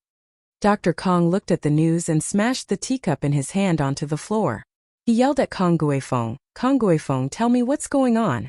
Aren't you in charge of the raw materials? Dad, I did buy all the raw materials. I bought all the bad ones too. There shouldn't be any stock left in the market. Kong Guifeng said with a bitter face. Unless they started buying raw materials in large quantities a few years ago, the raw materials in the market would be monopolized by us. A few years ago? How is that possible? Did they prepare for a few years before releasing the product into the market? Do you think that's possible? Dr. Kong said angrily. I don't think it's possible either. But other than that, there's no other explanation. Kong Guifeng said helplessly. I've already asked all the raw materials suppliers, and they don't have any stock left. I even offered to buy them at a high price, but they couldn't take it out. So this proves that they don't have any stock left. Out of stock? Is it a ghost? This Miracle Dr. Guan's injury medicine is constantly being sent into the market. More than what we have, that means you have everything you need. We can't even keep the cost down at this price. Miracle Dr. Kong humphed coldly. Maybe they're making a loss to attack us. Kong Guifeng said hesitantly. This is a common business tactic. Many people use it. They'll wait until our product has no market, and when they take over the entire market, they'll raise the price again. That way, they can recoup their previous losses. Oh? You're saying they're doing this on purpose? Did you amass so many goods just to attack us? Dr. Kong asked. That's possible. Kong Guifeng had been thinking about it for the past few days. He couldn't understand how Miracle Dr. Guan's medical company could fully distribute the goods in just a few days. Then let's discuss how we should deal with it? Dr. Kong asked with a frown. Grandpa, I have a good idea. Xiaolong had lost face earlier, so he spoke before Kong Mingming could. Oh, what good idea do you have? Tell me. Dr. Kong asked with a smile as he looked at his eldest grandson. Actually, he was more interested in his eldest grandson Kong Xiaolong, even though Kong Mingming was quite capable. It's like this. I think that since Miracle Dr. Guan's medical company is making a loss, then we'll let them make a loss. On the surface, we'll do what we want and not adjust the price or the number of sales. Instead, we'll buy Miracle Dr. Guan's injury medicine in bulk. Xiaolong said, since our cost isn't enough, we'll buy their products in bulk and stock them up. When Miracle Dr. Guan's medical company can't take it anymore, we'll change the packaging and continue to market at the same price. We'll be able to make Miracle Dr. Guan lose a lot of money. That makes sense. Dr. Kong nodded. He felt that Xiaolong's words made sense, but he still looked at Kong Mingming. He wanted to see if his second grandson had any good ideas. Kong Mingming had some achievements recently, so Dr. Kong asked, "What about Xiaoming? What do you think we should do?" "Grandpa, I don't agree with Big Brother's point of view. Kong Mingming was an idiot, but he'd gotten lucky recently. He'd made so many great achievements that he felt a little smug. That was why he went against his big brother." "Oh, why?" Dr. Kong asked quickly. "That?" Kong Mingming frowned. He was just objecting subconsciously. Why would there be a reason?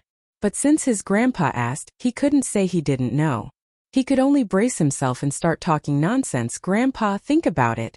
You said it before, Miracle Dr. Guan's medical company couldn't have planned to buy these raw materials a few years ago. They already had this amazing medicine, so they should have put it on the market a long time ago. Why would they wait until now? A few years ago, they could even compete with our Dr. Kang's golden creation. Why would they wait? So this guess isn't reliable." "Then why do you think so?" Dr. Kong nodded. He felt that Kong Mingming's words were reasonable. "I think this guanshuamine might have used some low-quality ingredients to replace the expensive ones. You should know that guanshuamine is an expert in the medical world. It's not impossible." Kong Mingming said, "If he used some low-quality ingredients, then the cost would be lower, and he wouldn't have to buy those expensive rare ingredients." "You're talking nonsense, right? Didn't you get the prescription from them already? Are you saying that the prescription you got isn't accurate?" Xiaolong didn't wait for Dr. Kong to speak and retorted, "Besides, if we could change the ingredients on the prescription, we would have done it a long time ago. Don't forget that I'm also a medical student. Our Kong family's laboratory has been researching whether it's possible to replace the rare and expensive medicinal materials in the prescription with other medicinal materials. You think you can compare to guanshuamine? He's an expert and you just graduated. Brother, it's good that you're confident, but too much confidence is just arrogance and conceit." Kong Mingming said, "Either way, I'm sticking to my own point of view.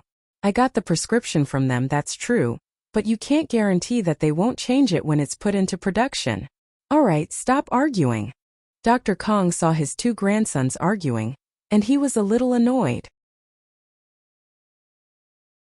What time was this, and they were still arguing because of their own feelings? How could they deal with others if they weren't united? Xiaolong and Kong Mingming shut their mouths at the same time, but they still didn't give in. Xiaoming's words make sense, but the possibility isn't high. After all, this prescription can't be changed just like that. It's a miraculous prescription. How can it be changed so easily? Dr. Kong said, "I think we should follow Xiaolong's suggestion and buy Miracle Dr. Guan's injury medicine in bulk."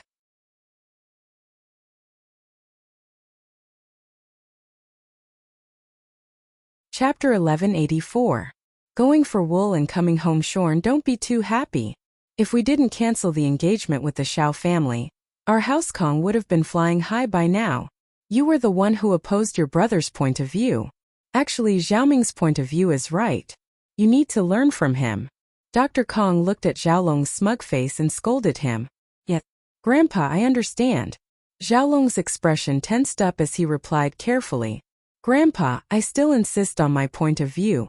Kong Mingming heard his grandpa's words and he didn't know where his courage came from. He forced himself to say this stubbornly. He knew that he couldn't back down now. He had to persevere no matter if it was right or wrong. But he thought that he was still very lucky. Everything he did recently had been going smoothly, and he managed to get it right a few times by sheer luck. Grandpa has already made the decision. Xiaoming, you don't have to say anymore. I know what you're thinking, but right now the family's interest is the most important. Xiaolong's tone was kind, but the sarcasm in his words was very thick. Anyone could tell that he was saying that Kong Ming Ming's point of view was destroying the family's interest. Humph. Do whatever you want if you don't want to listen to me. You'll only remember what I said when you suffer. Kong Xiaoming felt like he couldn't keep his face any longer. He spat out those words and left the room. Sigh. Miracle Dr. Kong looked at his second grandson's back, his heart a little conflicted. Was his second grandson really a man of great potential? Every time he raised a point of view it was so shocking, but every time it was right on the mark. Was it really a coincidence? Or did he see something? However, the stocking up this time didn't affect the family's profits much. Even if Miracle Dr. Guan's medical company continued to sell at this price, the family wouldn't lose anything. At most, they would just have to spend a little more effort. With that thought, Miracle Dr. Kong relaxed a little. The lion went to House Chu to be a follower, and Go Huli wasn't happy about it. This was a tamed lion that she had spent a great deal of effort to buy. How could Go Huli be willing to let the Chu clan have it so easily? The more she thought about it, the angrier she got. She couldn't sleep the whole night. The next morning, Go Huli went to House Chu to ask for the lion back. But Go Huli didn't know what to do. After all, if she asked for the lion just like that, not only would they not give it to her, they'd even scold her. With Yushu's ruthlessness, she'd definitely scold her. At the entrance of House Chu's mansion, Go Huli tiptoed and peeked in. She saw the lion lying in the yard, not moving at all. Go Huli felt like it was a godsend. Go Huli smiled and walked towards the lion. Go Huli smiled and walked towards the lion. Lion, little lion, sweetheart, come back with me? Huli smiled and walked over to the lion. The lion raised its eyelids lazily and looked at Go Huli before lowering its eyelids. It didn't even care about Go Huli, not even bothering to make a sound. Oh, whoa. Go Huli saw that the lion ignored her and lowered her voice to mimic the lion. She thought that since the lion was male, she'd be able to attract the lion's attention if she mimicked a lioness. But the lion didn't react at all. It didn't even look at Go Huli. Go Huli panicked, thinking that the lion didn't hear her. She raised her voice and roared again, "Awoo! Awoo!" But the lion still didn't care. Go Huli panicked even more, "Awoo! Awoo! Awoo! Awoo!" This time she didn't attract the lion, but Yushu came out of the villa. Yushu thought that the lion was bored and came to teach it a lesson. But when she came out, she saw that it wasn't the lion but Go Huli. Oh! Yushu looked at Go Huli confusedly. "Old woman, your lion is gone. So you're pretending to be a lion to get attention?" Go Huli heard Yushu's words and got angry from embarrassment. Pretending to be a lion? She just wanted to bring the lion back, but the lion didn't care about her at all. What could she do? Pretending to be a lion? I'm going to bring the lion back. Go Huli humphed. Oh, do what you want then, Yushu said nonchalantly and went back to the villa. Go Huli was left here. She didn't know if she should leave or not. After a while, Go Huli stomped her feet and left angrily. She didn't have a choice. Yushu made it sound easy, but the lion wouldn't move. Couldn't Go Huli go and hug the lion? Go Huli thought about it and came up with an idea. The lion loved meat, especially fresh beef from the market. With that thought, Go Huli quickly went home and drove to the market.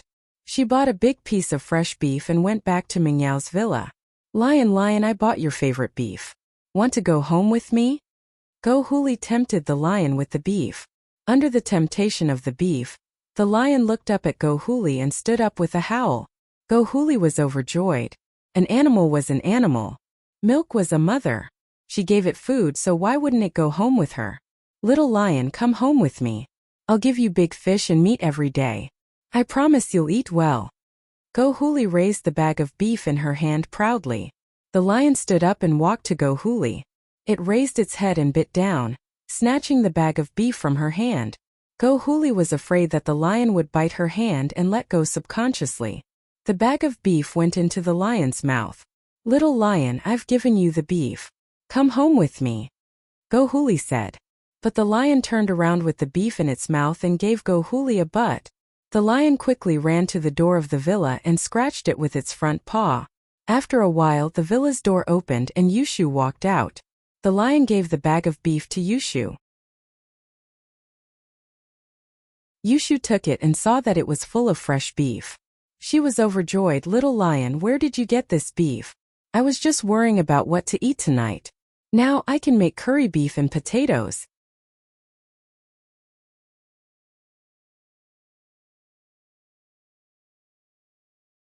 Chapter 1185.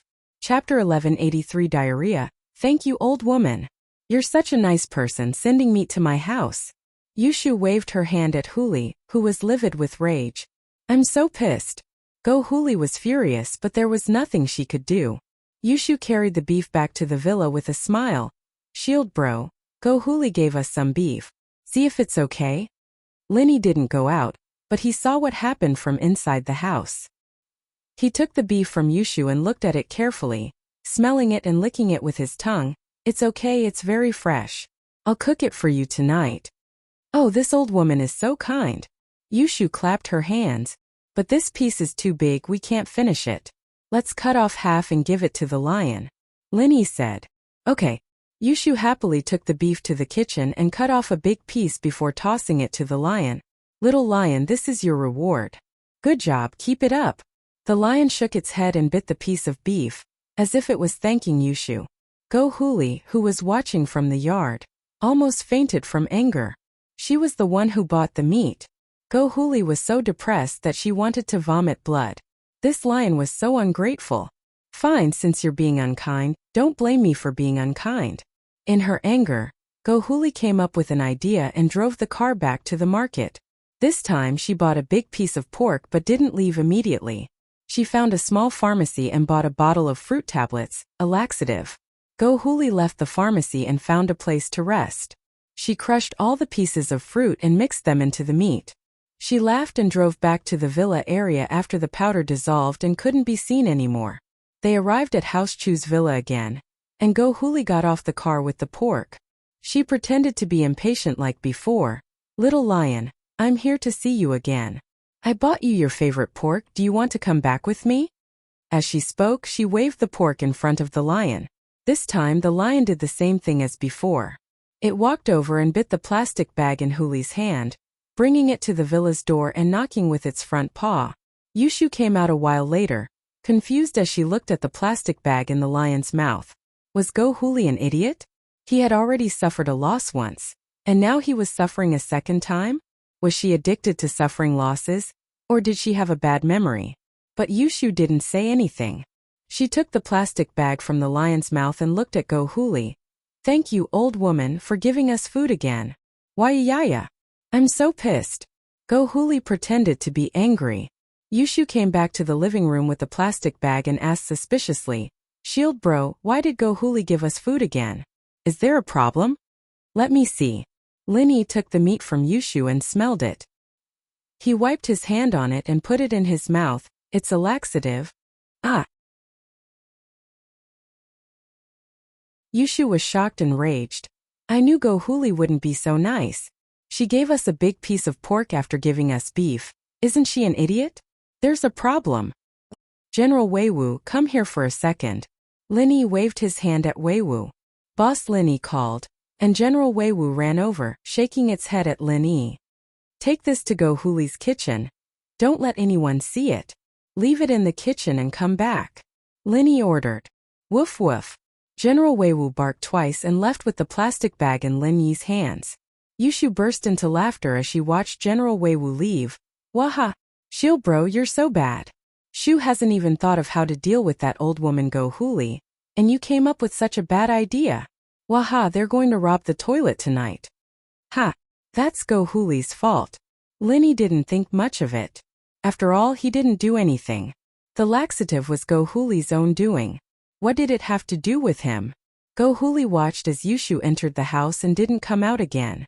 She couldn't help but feel proud. It seemed like this idiot Yushu took the pork back. As long as they ate it, they'd have to go to the toilet. At night, Xiao family's dinner was very sumptuous. Today was Xiao family's nanny's first day. After Mrs. Yu left, Go Huli found a full-time nanny from a housekeeping company to take care of Xiao family's daily cleaning and cooking. On the first day, this nanny cooked a few dishes and showed off her culinary skills. This was to gain the Xiao family's approval. Go Huli was very satisfied with the home-cooked dishes on the table. This nanny wasn't bad. She'd keep her for now. Go Huli didn't plan on kicking her out. The entire house Xiao and the two masters from House Pai sat around the table and ate heartily. Everyone ate happily, especially Go Huli. Because of Go Huli, she taught House Chu a lesson today. No one in House Chu's villa would be able to sleep peacefully tonight. There was braised pork, double-cooked pork, and all kinds of home-cooked meat dishes on the table. To Xiao family, they had eaten too many delicacies. These home-cooked dishes were very cheap. Go Huli ate a lot and was very full.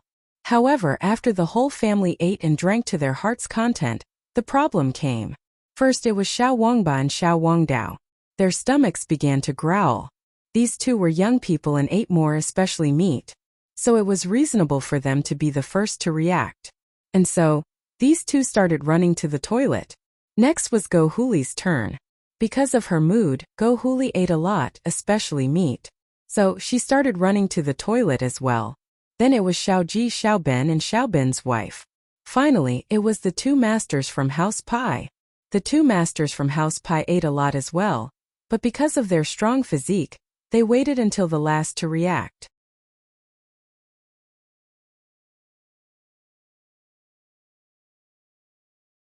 Chapter 1186. Go Huli, dumbstruck seeing the Xiao family start to have diarrhea. Nanny Lu's face was as white as a sheet. Without a doubt, she was the only one who didn't eat with the Xiao family, and she was the only one who didn't have diarrhea. This meant that there was something wrong with the food she prepared. Nanny Lu, what kind of food is this? Are you trying to kill us? Finally, the diarrhea came to an end, and Go Huli leaned on the sofa with a pale face. The rest of the Xiao family were also lying on the sofa and chairs, except for the two masters from House Pai. They were martial artists after all, and their bodies were stronger than normal people. But even so, their faces were pale, and there was sweat on their foreheads. As the saying goes, a man can't stand 3 splashes of shit. Big madam, I don't know either. I used ready-made ingredients. The ingredients were bought by young master and young master from the supermarket. I was in charge of cooking. Nanny Lu answered very carefully. Although she didn't know why this happened, she couldn't avoid the responsibility since everyone in the Xiao family had a stomachache. Is that so? Wangba, Wangdao, did you guys buy something that's not fresh? Go Huli turned her gaze to Wangba and Wangdao. No, we bought it from the supermarket and it's very fresh. We can't buy something that's not fresh. Wangba said, feeling wronged. Our Xiao family is not the same as before, and there are two masters from House Pai here. I couldn't buy processed meat, I bought the best. That's weird. Could it be that there are some things that can't be eaten together? Go Huli held her stomach and frowned. Wait bro, do you remember that when we bought meat we didn't buy streaky pork, only the tenderloin? How did you make this braised pork? Wang Dao slapped his thigh. Yeah, we didn't buy streaky pork. Xiao Wangba suddenly remembered something. Auntie Lu, where did this streaky pork come from? Did you buy it yourself? No. Nanny Lu felt wronged. The streaky pork is with the other ingredients in the kitchen. I'm still on probation and haven't gotten paid yet. How could I possibly spend my own money to buy meat? You're right. Where did the streaky pork come from? Xiao Ben felt that Nanny Lu didn't seem to be lying, and it was impossible for his son and the eldest family's son to join forces to lie. The only possibility was that there was something wrong. At first, Xiao Ben didn't think there was anything wrong with it. Wasn't it just diarrhea after running? But after listening to Auntie Lu and her son's words, she suddenly felt that something was wrong. Second master, I don't know either. Nanny Lu quickly said, by the way, there is still a large piece of streaky pork left in the kitchen. I haven't finished it yet. It's in the kitchen now. Why don't you go and have a look? Of course I have to go and take a look. Xiao Ben said solemnly, standing up first. Xiao Ji, Go Huli, Xiao Ben's wife Xiao Wangba, and Xiao Wangdao also stood up and went to the kitchen. As expected, Xiao Ben saw a large piece of raw streaky pork in the fridge. It was wrapped in a plastic bag with a price tag on it. Today's date is written on the tag. It should be a fresh piece of meat. Xiao Ben picked up the pork and frowned. Huli, who was standing behind, froze when she saw the bag in Xiao Ben's hand. She stared at the bag as if she was struck by lightning. Her eyes widened. How could she not recognize this bag of streaky pork? She had bought it from the market before. She could still remember the price tag clearly. At this moment, Huli finally understood why she and the entire Xiao family had diarrhea. It was because she put laxatives in the pork herself. Huli's face turned pale at the thought. But what Go Huli didn't understand was how the meat ended up in her kitchen. Didn't the lion give it to Yushu? Could it be that the meat could fly and came here by itself? Go Huli felt as if she had swallowed a fly. She was reaping what she sowed. This meat wasn't bought from the supermarket. It was bought from the market. I don't think Wang Ba and Wang Dao bought it together. Xiao Ben looked at the price tag and compared it with the labels on other supermarkets. Then he said, so this piece of meat is very suspicious, but it shouldn't be the problem with the meat itself. This meat looks very fresh. It should have been tampered with later. Yes, you're right, brother. Xiaoji nodded and said, second brother, look at the plastic bag. There's white powder. Could it be laxative? Xiaoji pointed at the bottom of the bag. There was a fine white powder. It was just that if one didn't look closely, they wouldn't be able to see it. Mother Lu was scared. Master, I don't know. I didn't do it. I don't know. Whether it's you or not, take this meat to the market tomorrow and ask the boss. We'll know. This piece of meat is very big and expensive. The boss will definitely have an impression of it. When the time comes, we can just ask who bought it. Xiao Ben had an idea. No need to ask. I bought the meat. Go Huli said with a sad face, her expression extremely ugly. Although it was unfortunate, Go Huli had to admit it. It was very strange after all, and she wanted Xiao Ben to analyze it for her. You bought it? Sister-in-law, you bought it. Xiao Ben paused. He looked at Huli strangely. He didn't believe that Huli would poison the Xiao family. Plus, Huli ate it herself. She was a victim too. You bitch. Are you trying to kill the Xiao family? Xiao Ji was enraged by Go Huli's words and slapped her across the face. Go Huli's vision was spinning and she almost fell to the ground. Brother, what are you doing? Sister-in-law didn't do it on purpose. Didn't she eat it herself? Xiao Ben was speechless at his brother's temper. Wasn't he too quick to anger? As soon as Go Huli admitted it, he slapped her face. Then what's going on? Xiao Ji humphed coldly and looked at Huli.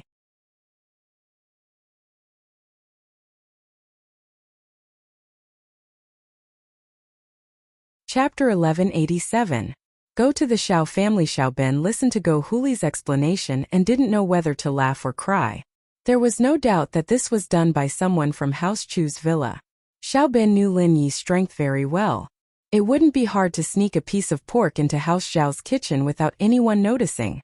It seemed like Lin Yi had seen through Huli's tricks and was giving her a taste of her own medicine. Fuck. You useless bitch, you're such a waste. Xiaoji slapped her again. I'm telling you, a lion is nothing. Second brother has already thought of a way to help you teach the Chu people a lesson. How could you do it on your own?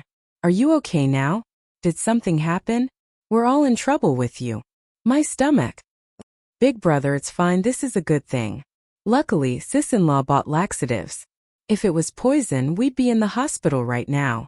Xiao Ben smiled helplessly. Let's just forget about this. It's not a big deal for us, but we've dragged the two Pai masters into this. I'm fine, I have my martial arts to protect me, it's nothing. The older man didn't want to lose face because of this, so he waved his hand and said nonchalantly, people who practice martial arts have good bodies. That's good. Xiao Ben let out a breath of relief.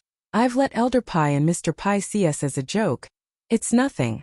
Since there's nothing else, I'll be going back to my room to rest. Elder Pai left after saying that. He needed to go to the toilet right away. 3 days passed in a blink of an eye, and Huli didn't appear in the hospital again. It was as if she had forgotten about it. Other than Manager Zhang from the housekeeping company coming to Mrs. Yu's room with some compensation, no one else showed up. Gooden said that his boss was a great healer, and that he should have a way to heal her mother's leg, but his boss hadn't come to check it himself, nor had he come to give a conclusion. Yuanyuan was still a bit worried. Zhou Jiaming, do you think that boss of yours, can he really heal Mom? Of course he can. Yuanyuan, do you believe me? Just trust me, I won't lie to you. Gooden patted his chest. Okay. Yuan let out a breath of relief upon hearing Gooden's confidence. Yuan, the evil master of this lion still hasn't appeared. I need to go get an explanation from her. We can't just get bullied for no reason. Gooden had been keeping track of the time these days. 3 days was up, and he couldn't sit still anymore. How about just forget it? I'm afraid that you're not their opponent and will cause more trouble. Yuan said with some worry. It had been a few days since the incident, and Yuan's mentality had also calmed down a little. Other than some sadness, there wasn't as much anger as before. That won't do. My boss said if someone dares to bully us, then we have to bully them back and we have to bully them twice as much. I can't lose face for boss. You're my friend. If you get bullied, it's the same as me getting bullied. I need to get an explanation. Gooden said, a little agitated. Man, be careful then. If they don't listen to reason, then forget it. Yuan didn't have a choice now that Gooden insisted. These 2 days, Gooden had gotten the address of his employer from his mother. Yuan knew Gooden's personality, and she knew that she couldn't stop him even if she wanted to. Got it, I'll go get them now. If that bitch doesn't give me an explanation, I'll kill that lion with one punch. Gooden said and walked out of the room, looking for Go Huli's house. Yuan sighed as she watched Gooden leave. She didn't know if she should be happy or troubled. With Gooden by her side, naturally they felt safer than before. But Gooden was so reckless, wanting to kill people for no reason at all. This made Yuan worried and troubled. She hoped that he didn't cause any trouble. Gooden was smarter this time. In order to avoid getting lost, he had a map of Songshan in his pocket, following the markings on the map to the Shao house's villa. Looking at the luxurious villa, Gooden was a little envious. This house was so grand. Even when he lived in Yuan's house, he felt that it was much more comfortable than the houses in the village, but now this villa looked like a palace. No wonder the people living here were so arrogant. But, even if they were arrogant, they still had to take responsibility if their pet bit someone. Gooden didn't know anything about doorbells. In the village, people basically yelled to find people, and when they went to other people's houses they just banged on the door. What doorbell? Is anyone there? Is anyone there? Gooden started banging on the iron fence outside the villa. Of course, as angry as he was at how unreasonable the mistress of the house was, he didn't know what she wanted, so he couldn't just break the fence. Gooden's voice was as loud as a megaphone, and everyone in the Shao family's villa heard him loud and clear. Is anyone there? Is there anyone in the villa? Gooden banged on the fence crazily again. The door of the villa finally opened. Shaoji walked out of the villa. Who is it? Shouting in front of the Shao family's house, do you want to die? It's me. Gooden pointed at Shaoji. Where's Go Huli? Get her out here. Go Huli. Shaoji's face darkened as he looked at Gooden, not knowing who he was. Who are you? Why are you looking for my wife? Oh, Go Huli's your wife? That's perfect, get her out here.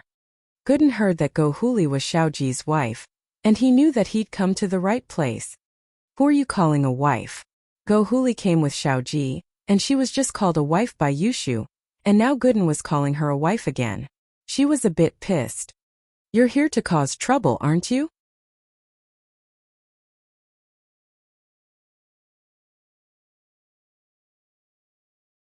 Chapter 1188.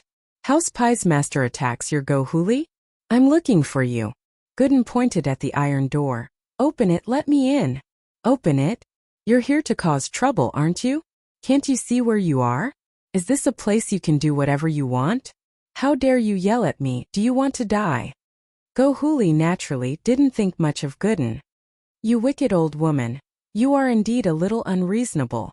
No wonder the lion doesn't have the slightest attitude of admitting its mistake after biting her. Gooden looked at Huli's arrogant face, and he knew that she didn't feel guilty at all about her mother getting bitten by the lion. The lion bit someone? You're here to cause trouble for that cleaner? Go Huli's face darkened. She knew why Gooden was here. The lion had only bitten one person since entering the villa. Naturally, Go Huli knew who it was. I'm not here to cause trouble. I'm here to demand an explanation. Your lion bit someone, why didn't you go apologize? Don't you have any conscience or morals? Gooden pointed at Huli and questioned. Get lost. You're not welcome here. Go. Huli was still pissed about the lion, and Gooden was here again. Thinking about the lion, she got even angrier. She waved her hand impatiently, wanting to chase him away. You're still here? Xiaoji thought it was something serious, but it was just the family of a cleaner, coming to demand an explanation. Xiaoji waved his hand as well. Didn't I pay you guys money? What, you think it's too little? It's not about the money, it's about the attitude. I'm here to demand an explanation. Gooden didn't expect this family to be this unreasonable. The women were unreasonable, and the men were unreasonable. They were all arrogant bastards. Don't do this the hard way. Scram now and I'll let this go. But if you don't leave now, don't blame me for being rude. Xiaoji humphed coldly. Don't you know where you are? How dare you act like this? It seems like your whole family is unreasonable. Gooden didn't want to waste time with someone like this. If that's the case, I won't bother you guys anymore. Hand over the lion. I'll kill it with one punch and I'll leave. Haha.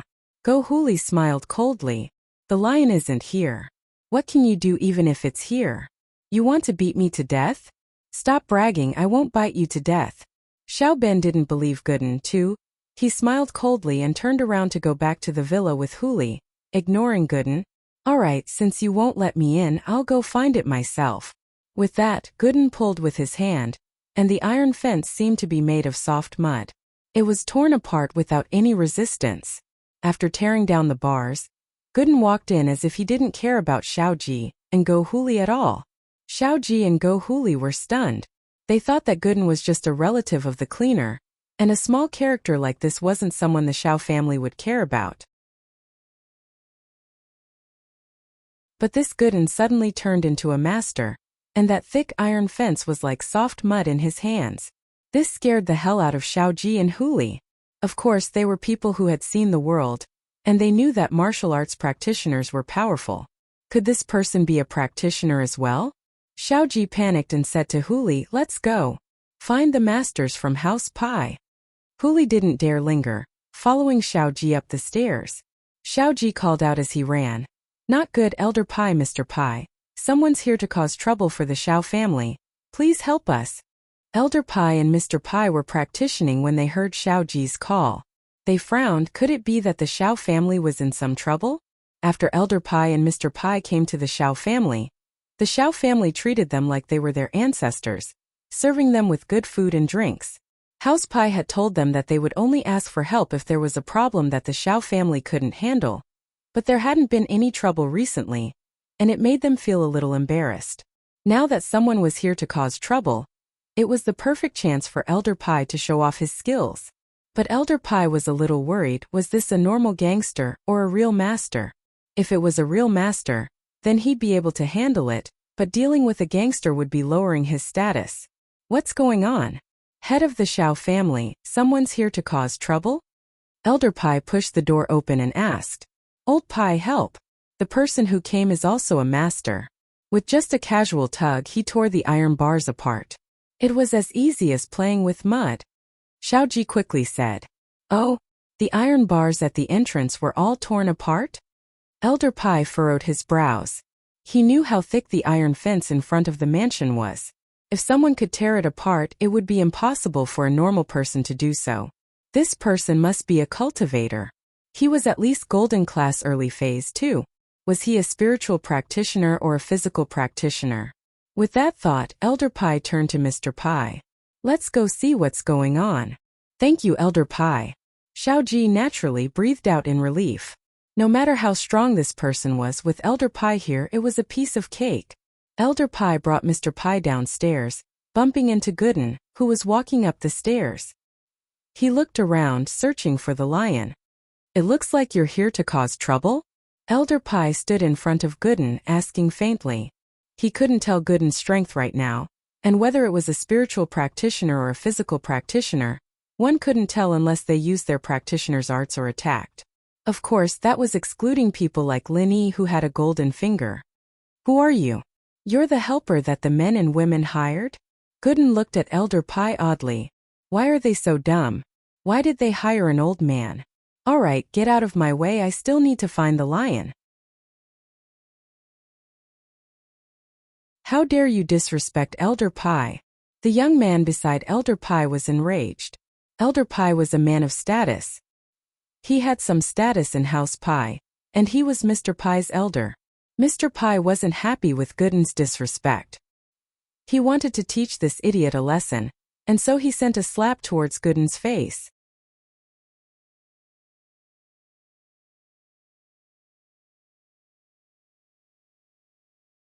Chapter 1189. Chapter 1187. The tragedy of a misunderstanding. What he didn't expect was that Gooden didn't seem to care at all. He grabbed Mr. Pai's hand and pulled it lightly to the side, sending Mr. Pai flying out from the third floor, crashing into the marble coffee table in the living room with a loud thud. It was quite a heavy fall, and he fainted right away. Mr. Pai was a mystic early phase. He was quite a powerful being. Not to mention falling from the third floor. Even if he fell from the fifth floor, he would still be fine. Especially for someone like him who practiced external martial arts. His physical fitness was incomparably tyrannical. But today he'd failed miserably. 1. He'd underestimated his foe, and was thrown off the building by Gooden. When he reacted, it was already too late. Plus, how strong was Gooden? Even if he reacted, he wouldn't be able to compete with Gooden's strength. Gooden had even thrown him with hidden energy, and there was no reason for him not to faint. Gooden's sudden move froze Elder Pai. He didn't expect Gooden to be this strong, throwing Mr. Pai out in one move. While it was part of him underestimating his foe, it also meant that this person wasn't weak. More importantly, Gooden had made his move in an instant, and Elder Pai didn't even have time to see what level Gooden was before he pulled his hand back. Elder Pai was regretting it. It was his fault for not paying attention. But the more he thought about it, the angrier he got. He'd lost face in front of a junior. Kid, which force are you from? Are you here to have sex? Elder Pai decided to investigate Gooden's background first. Old man, I'm here to find the lion, not to have sex.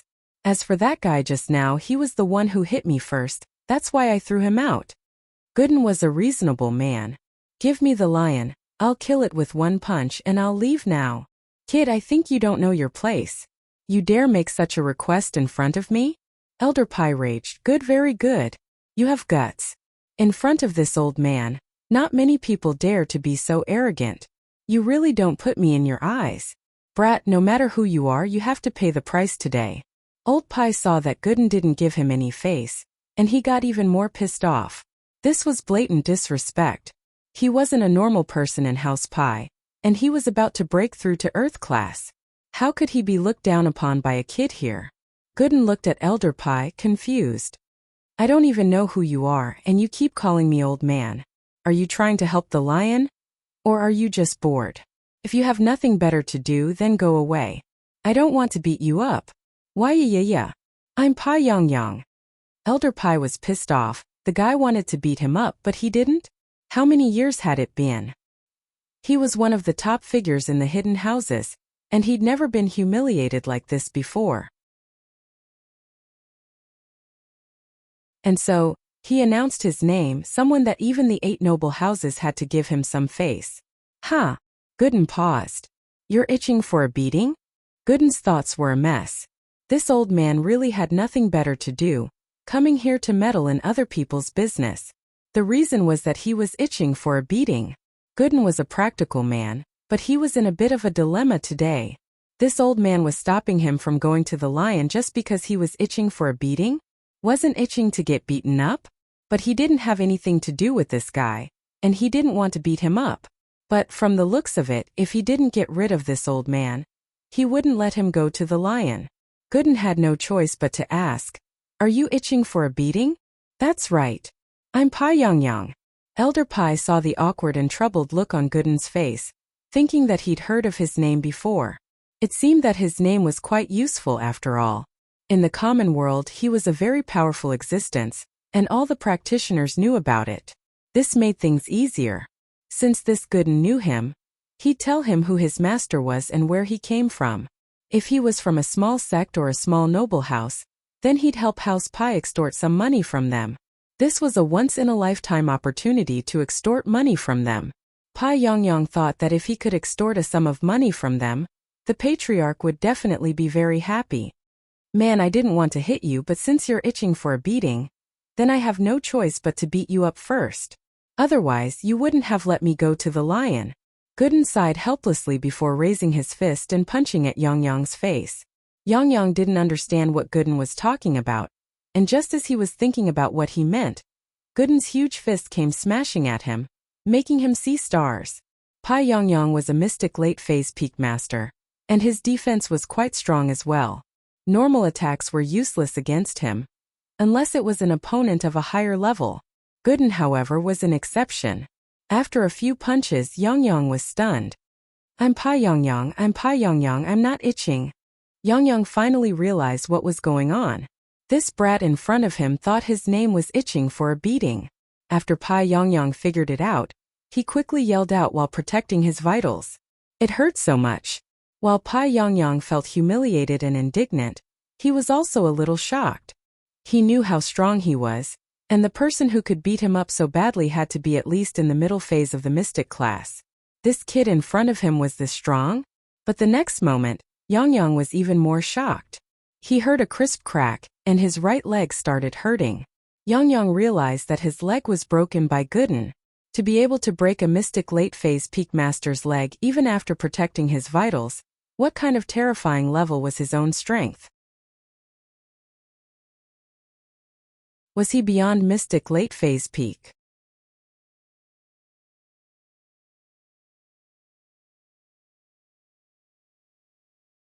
Chapter 1190. Chapter 1188. Xiao family's trouble. I'm sorry I couldn't control my strength. Gooden scratched his head, embarrassed. I didn't want you to kill me, so I controlled my strength very carefully, but I didn't expect your leg to be this weak. I accidentally broke it. What? Yongyong couldn't believe his ears. This was it, and the guy was holding back? He controlled his strength very carefully because he didn't want him to kill him? Didn't that mean that the guy's true strength was even stronger than what he saw? What kind of monster did the Xiao family provoke? This was way too strong. My God, what kind of monster did the Xiao family provoke this time? It's a little too valiant. Regardless of whether Gooden was telling the truth or not, whether he was just bragging or hiding his strength, just what he had shown so far was already much stronger than Yongyong himself. If Pai Yongyong were to fight against an expert of the same level, he wouldn't have the confidence to injure his opponent when the opponent was fully defending himself. Perhaps neither of them could win, but it was also impossible to injure one of them. That was why Pai Yongyong was overwhelmed with shock. This place was truly crouching tigers and hidden dragons. A random idiot like youth already possessed such formidable strength. It's fine, you're a mystic late-phase peak, right? My boss said that this level has self-healing capabilities, so it'll be easier for you to recover. You'll be fine after a few days. Gooden comforted, don't worry. But it's not my fault. You said I came to find a lion, and you just had to cause trouble asking me to beat you up. Man, the world really is full of surprises. Yongyong heard Gooden's words and couldn't spit out a mouthful of blood. His eyes rolled back and he fainted. He'd never felt so humiliated since becoming famous. But what could he do? Yongyong felt that he wasn't a match for Gooden at all. Xiaoji and Huli were stunned as well. What kind of terrifying guy was this? Even a peak late-phase mystic class master was no match for him. Could he be an earth class master? Thinking of this, Xiaoji's legs went limp. The Xiao family had just gotten a little better. Why did such a terrifying person suddenly appear? Xiaoji was furious and worried as he slapped at Go Huli. You bitch, look at what you've done. It was just a stupid lion, wasn't it? Did he cause trouble? Did you bite someone you shouldn't have? Go Huli was scared out of her wits. Xiaoji hit her, but she didn't dare to complain. She covered her face and lowered her head. Go Huli was helpless. She knew such a powerful person, and even the Hidden House Pie's masters weren't his match, and she still wanted to be a cleaner? Even becoming a great bandit would make money faster than this. If you were short of money, you could just send this person to the noble houses to ask for a favor. I'm sure none of them would dare refuse. Even house, you would have to be respectful to this person, wouldn't they? Don't you think I have nothing better to do? Great. I'm really unlucky this time. Hero. Spare us. No matter how much money you want, we, the Xiao family, will give it to you. Please have mercy and let us go. Xiao Ji was the typical type of person who bullied the weak and feared the strong. Gooden had given him too much of a shock. Even the hidden house pie's masters weren't his match, so what else could he do? Hurry up and beg for mercy. Yeah. Didn't you want an explanation? I was wrong. I'm not a good master of the lion. I deserve to be beaten. With that, Huli started slapping herself on the face, making a loud sound. If you said that earlier, I wouldn't have come up, right? Aren't you just wasting time? Gooden thought that his boss was right in front of absolute power. These people were nothing but clowns. Gooden humphed. Where's the lion? Call the lion out. I'll kill it with one punch and we'll forget about this. Go Huli didn't doubt that Gooden could kill the lion with one punch. Even a master like Pai Yongyang was heavily injured, let alone a lion. But the problem was that the lion wasn't here. Go Huli said carefully, Hero, the lion isn't in the villa now, it's gone. Gone? Is it because you saw it did something wrong and decided to help it get away? Gooden glared angrily. What? Go Huli paused. Was there something wrong with her? Why would she help a lion escape? But she didn't dare say that to Gooden. Who knew what kind of temper this guy had? He might just kill her with one punch. She smiled bitterly. Hero, that lion ran away on its own. It has nothing to do with us. Sir, if you're looking for the lion, I'll tell you where it is. Just go there and find it. Xiao Ben, who'd been hiding in the dark, finally came out. When he saw Gooden's strength, he felt a chill in his heart. The Xiao family was really unlucky this time, encountering such a strong enemy. What should he do? But as he continued to observe, he realized that Gooden only wanted to find the lion, not cause trouble for the Xiao family. What happened with Pai Yongyang was just a misunderstanding, and this old Pai had been wronged. So Xiao Ben was thinking, could he turn this bad thing into a good thing? Suddenly, he thought of a good idea to divert the trouble to others. The lion ran away, but it went to House Chu's villa. Wasn't Gooden looking for the lion? Then he'd go to House Chu's villa, and there'd be conflict with the Chu people. Then he'd beat up Lin Yi too, and it'd be best if he crippled him. That way, he'd get his revenge for the Xiao family. Xiao Ben felt that he really was a genius. Even the ancient Zhuge Liang couldn't compare to him, right? No wonder even Big Brother the Patriarch had to listen to his words. He had the strength. Oh, where's the lion? Gooden turned to Xiao Ben. That lion's a bit arrogant, and now that it found a stronger master, it's ignoring us. I heard that the lion has a golden class dog as its boss. Xiao Ben said solemnly.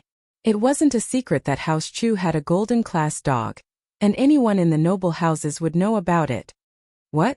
Golden class dog? There's a golden class dog? Gooden's eyes went wide, but he waved his hand after some thought.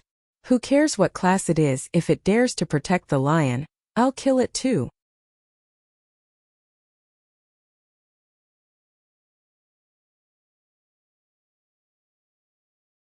Chapter 1191. Gooden and Yushu. Before, Huli was a bit annoyed that her man, the head of the house, had to discuss everything with Xiao Ben. Who was the head of the house now? Wasn't this the same as Xiao Ben being in charge? But now Huli truly admired Xiao Ben. He was too strong, too evil. That's right. The owner of that family is very powerful and powerful. You have to be careful, Hero. He's very protective. I'm afraid you're not his match. Xiao Ben said. Even if he's protective, he needs to give me an explanation. Gooden raged. If they dare to do that, I'll kill them with one punch. Then you'll be doing the people a favor. Xiao Ben smiled. That family is doing whatever they want in this villa district. It's already a big deal. If you can kill them, everyone will thank you. Tell me the address, I'll go meet them right now. Gooden wasn't an idiot, but he was a simple man. Whatever Xiao Ben said, he'd believe it.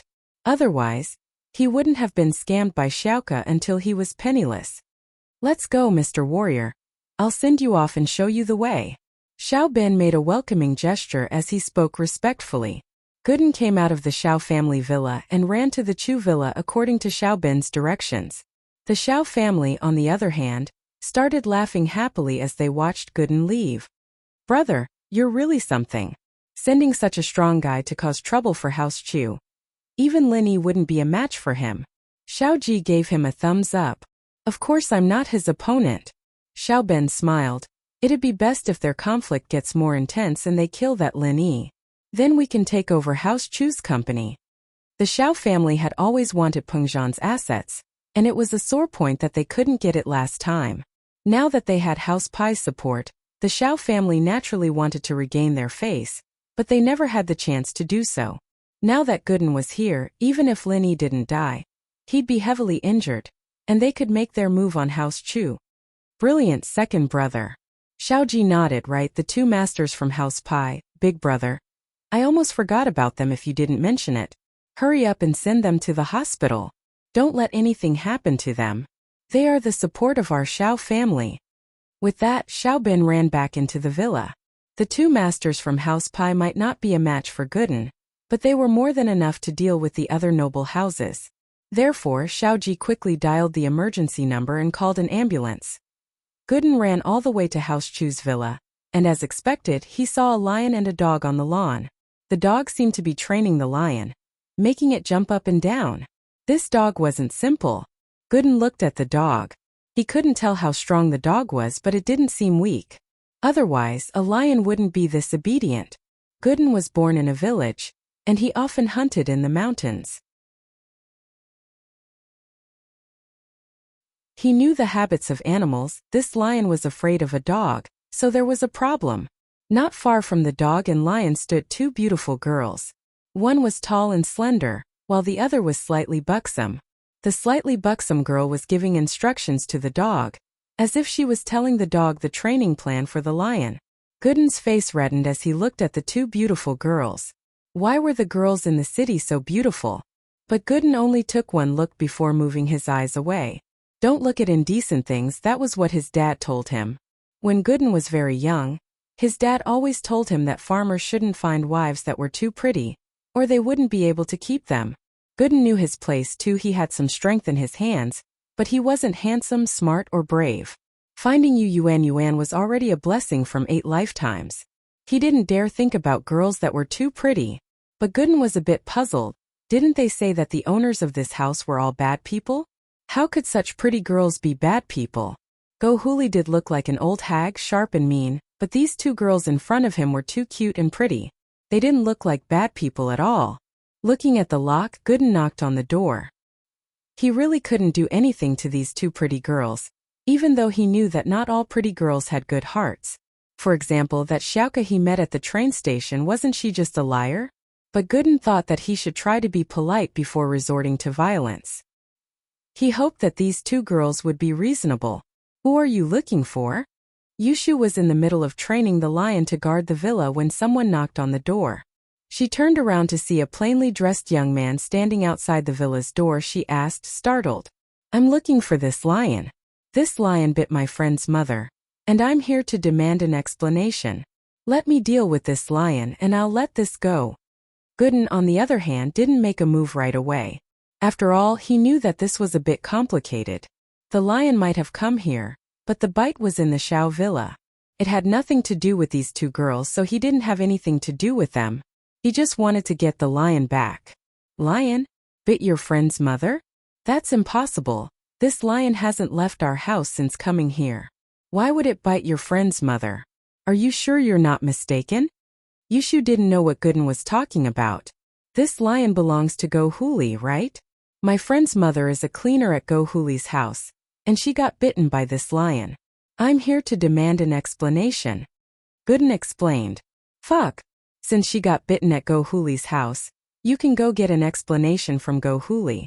Why are you looking for a lion? Why are you bickering with a beast?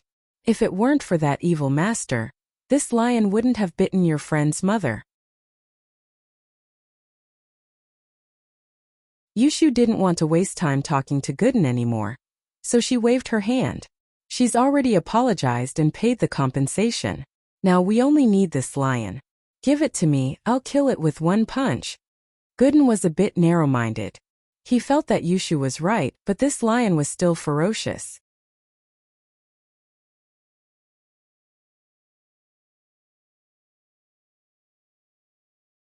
Chapter 1192.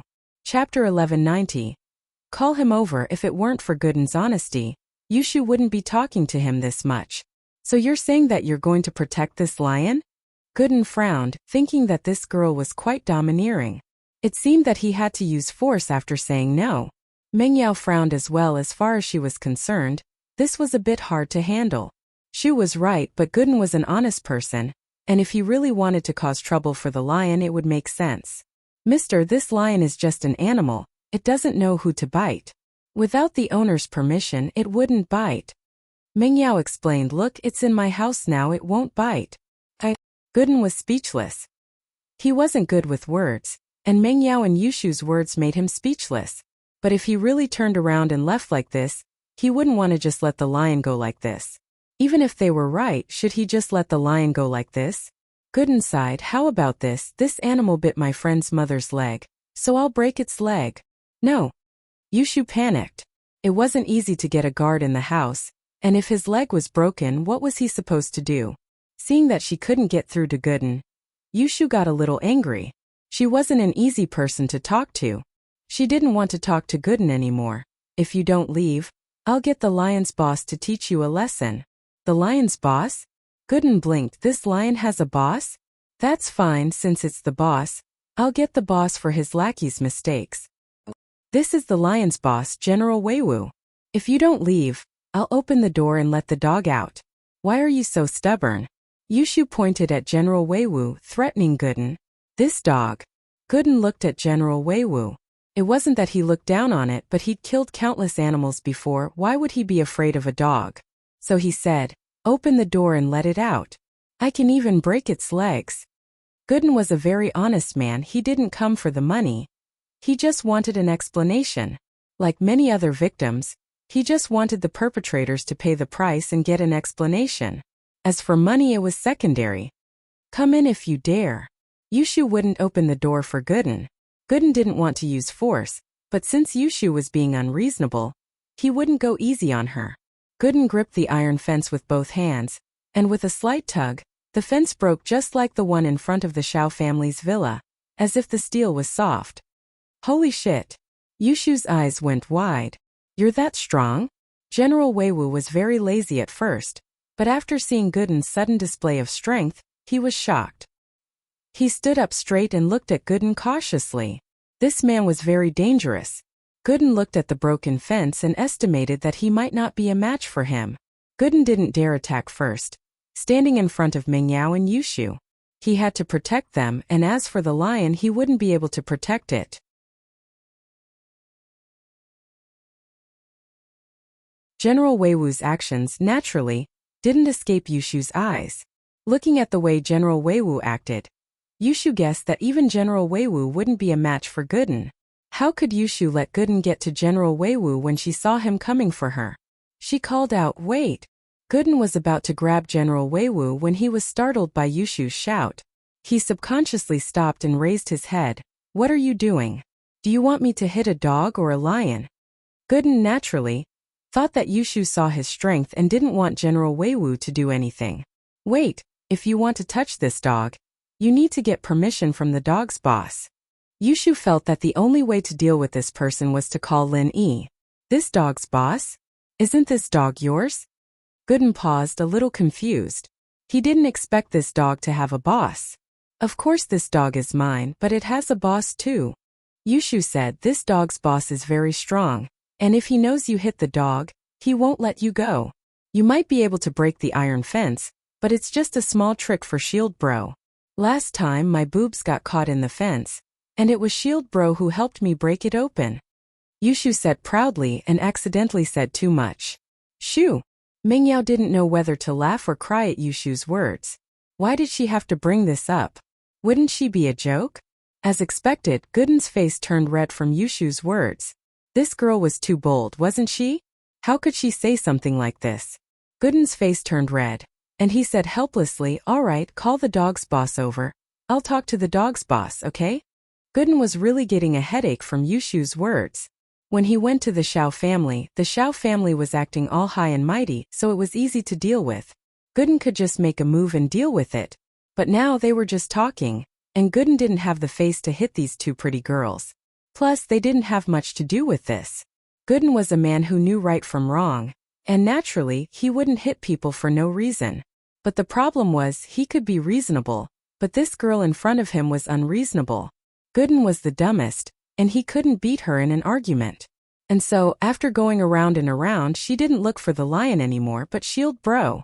Shield Bro's here and you'll have to submit. I advise you to leave now, or I won't care if Shield Bro beats you up. Yushu tried to scare him.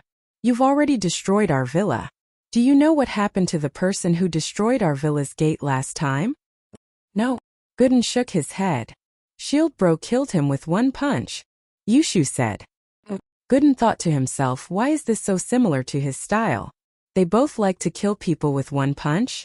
But Gooden wasn't afraid. I'm just asking for an explanation. Go get that Shield Bro.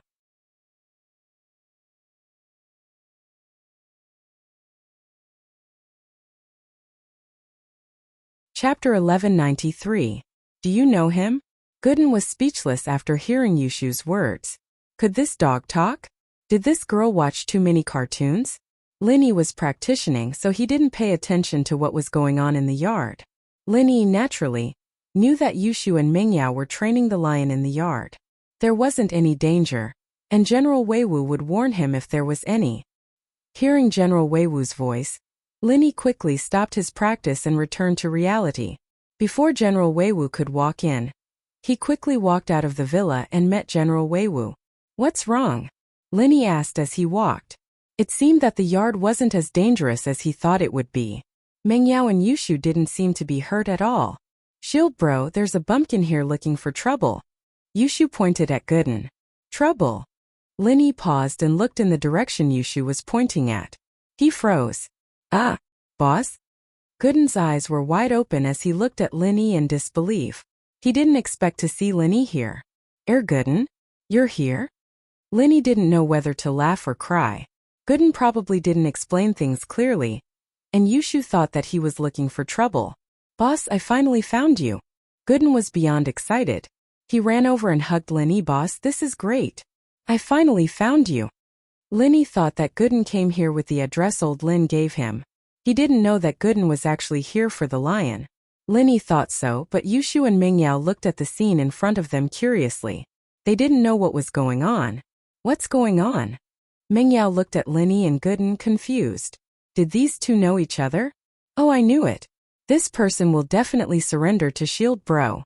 Sister Yao Yao, you see I was right? I'm Prophet Shu. Yushu said proudly after some thought. Mingyao didn't know what to say, but she had to admit that Yushu's sixth sense was pretty accurate. By the way, why are there so many geniuses here? The old man said that you left a few days ago? Linny asked curiously. Linny knew that Gooden wasn't weak and wouldn't make any mistakes, but he was late by so many days. He didn't know if he was in trouble or not. Boss, I got scammed when I got off the train. Gooden said bitterly. Not only did I lose the money, but she also took the address, so I couldn't find you. Oh, then how did you find me? You found that scammer? Linny paused. He didn't think that Gooden would have this kind of encounter. Getting scammed right after getting off the train. But then again, it wasn't that strange for Gooden to get scammed. After all, he hadn't seen the world before, and it was his first time going out. It was inevitable that he would get scammed. No, I came here to talk to the lion, but I didn't think I'd meet you here, boss. Gooden paused. Boss, you're not this dog's boss, are you? Dog?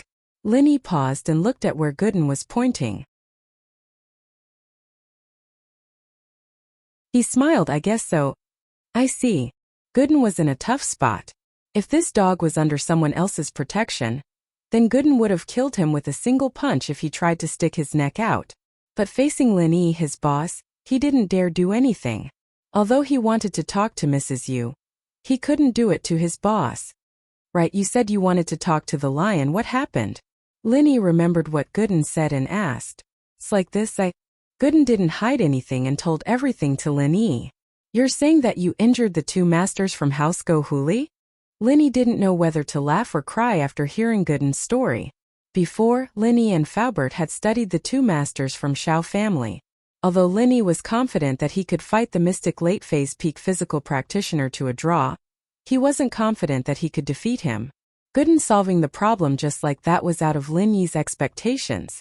Yeah, I didn't want to beat him up, but that old man begged me to beat him up, saying that he was itching for a beating, so I had no choice but to beat him up.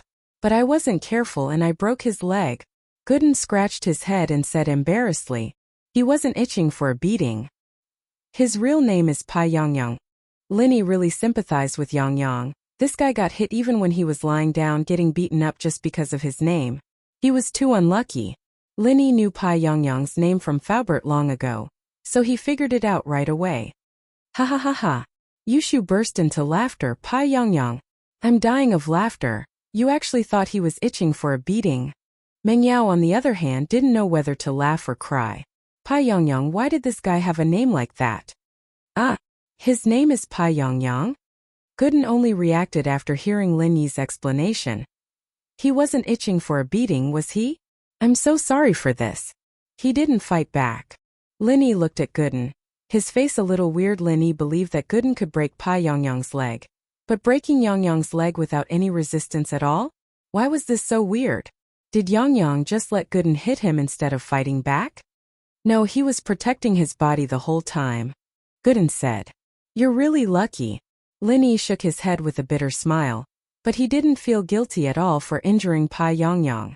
So be it, it had nothing to do with him anyway. Shield bro, you know him? He's your follower? Yushu could tell from the conversation between Lin Yi and Gooden that they knew each other before, and they seemed to be quite close. Yeah, we've known each other for a long time. We're from the same village. We grew up together, Lin Yi said. Let me introduce you guys. Zhou Jiaming, his nickname is Air Gooden. Air Gooden, this is Meng Yao, my employer, and this is her best friend Yushu.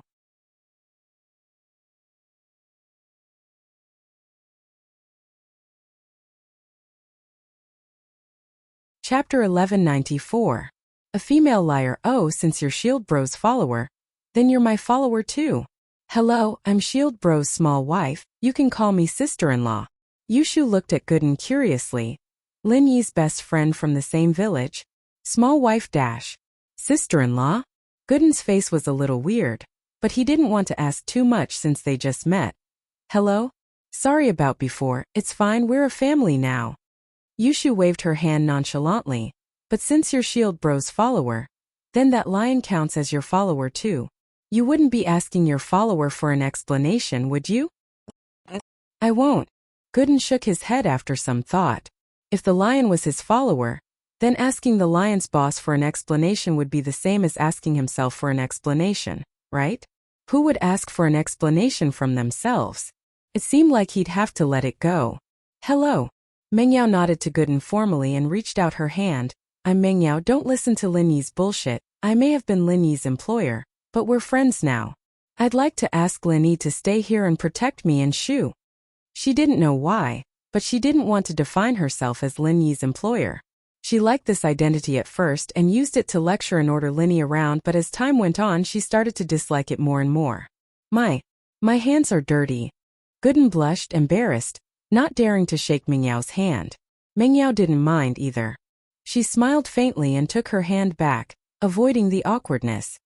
Lin Yi, since that Yuan's mother got bitten by the lion, why don't you go take a look at her? Don't delay the treatment? Meng Yao had heard Gooden's explanation of what had happened. Since Lin Yi was a really good doctor, he had to have a way to cure Yuan's mother. Yeah, sure. Let's go and have a look. Lin Yi nodded and said, Boss, there's no need to rush. Gooden was a little embarrassed. It wasn't that he wasn't worried about his mother's condition, but that Lin Yi had other things to do. He couldn't just let him do everything, could he? He hurriedly said, Boss, this is the medicinal liquid you asked me to bring. I have delivered it safely. You are in a hurry to save someone, aren't you? Let's treat the person who needs this medicine first. I lost your address when I went out, and I've already wasted a lot of time. With that, he took out a bottle of liquid and gave it to Lin Yi. Don't worry, there's no rush. After Lin Yi took the medicine, he pondered for a moment and said, They are all old injuries. It won't increase the pain if we take it easy for a while. Your friend's mother's injury should be very painful now, so it's better to go and see her first. Then, thank you, boss. Gooden said gratefully. You don't have to be so polite with me. Linny patted Gooden's shoulder with a smile. Wait here for me. I'll go get some medicine and go with you. All right. Gooden nodded. Linny went back to the villa to change, leaving Mengyao, Yushu and Gooden alone. Why didn't you kill that old woman Go Huli too? Yushu looked at Gooden regretfully. That old woman is so annoying. I can't just kill people like that. Gooden scratched his head, thinking that his boss's small wife was really ruthless. She was his boss's woman after all. Man, they really got off easy. Yushu shook her head. I wanted to ask, are you really my boss's small wife? Gooden looked at the pretty Yushu. He couldn't understand why such a pretty girl would be someone's small wife. Although the person was his wise boss, Linny, it was still quite surprising. Yeah. Yushu nodded seriously. Don't you see that I'm living with Shield Bro? Why are you asking such a simple question? Shu, don't talk nonsense. Mengyao interrupted helplessly, glaring at Yushu before turning to Gooden. Don't listen to her bullshit. Linny has a girlfriend. Oh. Gooden didn't know who to believe. He thought about it and decided to ask Linny about it. As they waited for Linny, someone knocked on the door again. Mengyao, Yushu and Gooden heard the knocking and turned their heads at the same time. It was a girl standing in front of the villa. Mengyao and Yushu didn't know this girl, but Gooden did. His eyes reddened when he saw who it was. As the saying goes, when enemies come face to face, their eyes will burn with hatred. It was Xiaoka. To tell the truth, Xiao Xiao didn't have the face to visit him, because she didn't have enough money to pay Gooden yet. She wanted to wait until the situation calmed down, or when she received a mission from the Steel Sect, and then pay him back. But the orphanage was in trouble again. It was even worse than the previous misfortune that never came alone. Xiaoyan, the orphan who was helping out in the kitchen, accidentally dropped her knife when she was cutting vegetables, cutting her foot. She didn't think much of it at the time, just bandaging it casually. After all, this kind of injury wasn't much for the kids in the orphanage. But after a few days, the wound started to fester, and she started to get scared. She went to Xiaoka, and Xiaoka quickly applied some red medicine on her. But it wasn't very effective. The wound started to fester badly, and Xiaoyan started to have a fever. This scared Xiaoka. She was afraid that Xiaoyan would get tetanus, and the knife might have rust on it, causing the wound to get infected. Xiaoka panicked and wanted to take Xiaoyan to the hospital, but the orphanage didn't have a single cent left, and they'd been living frugally for the past few days. Where would they get the money to go to the hospital? Xiaoka didn't have a choice. She thought about the philanthropist she met that day at the train station, Gooden. This was a warm-hearted person. He had lent all his money to her.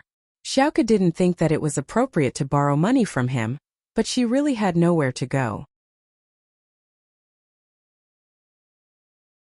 She had no choice but to go to the address Gooden gave her.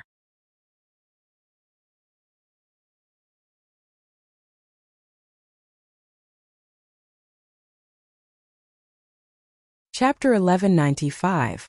Chapter 1193. Borrowing money again. Yeah. I came here just to find you. Xiaoka naturally didn't know that Gooden thought she was a liar. She didn't hear the hidden meaning in his words. Just to find me? Gooden thought that it was a coincidence, thinking that she was here to scam him. But he didn't expect her to say that she was here just to find him. And so Gooden was confused. Yeah. Thank you for last time. But I've run into some trouble again. My friend's injured and I need some medical fees. Can you lend me some more money? Don't worry, when I earn money, I'll pay you back double. Xiaoka patted her chest. What? You still want to borrow money? Gooden's eyes went wide. Do you think I'm an idiot, you liar? I've already fallen for it once and you still want to borrow money from me? If I borrow money from you again, wouldn't I be the world's biggest idiot? I really don't have a choice. I know you're a good person. Can you lend me some more money? Xiaoka begged pitifully. Gooden, you said she was the one who scammed your money? It can't be that coincidental, can it? Yushu heard the conversation between Gooden and Xiaoka. These two knew each other, and this was the person who scammed Gooden's money. I'm not a liar, I'll really pay you back. I've always kept your address. Otherwise, I wouldn't have been able to find you. Xiaoka paused after hearing Yushu's words. Thinking about Gooden's attitude towards her, she understood that Gooden thought she was a liar. No wonder his tone was so bad when he saw her. She quickly explained. Address? Gooden blinked. You said you found this place based on the address I gave you? Gooden thought that it was a coincidence, but after Xiaoka's explanation, he realized that it wasn't. Even so, Gooden found it hard to believe Xiaoka's words. These few days with Yuanyuan had taught him a lot about how to deal with people and how to deal with things, as well as the secrets of scammers. With the example of Yuren falling for it, Yuanyuan had been teaching her father and Gooden about how to prevent scammers, and this had slowly raised Gooden's vigilance. He didn't trust people so easily. Yeah, isn't it here? Xiaoka took out the paper and waved it in front of Gooden. Then tell me you have another friend who's injured and wants medical fees, right? Gooden asked. Yes. Xiaoka nodded. Liar. Do you think I'm a fool? Why is your family always sick?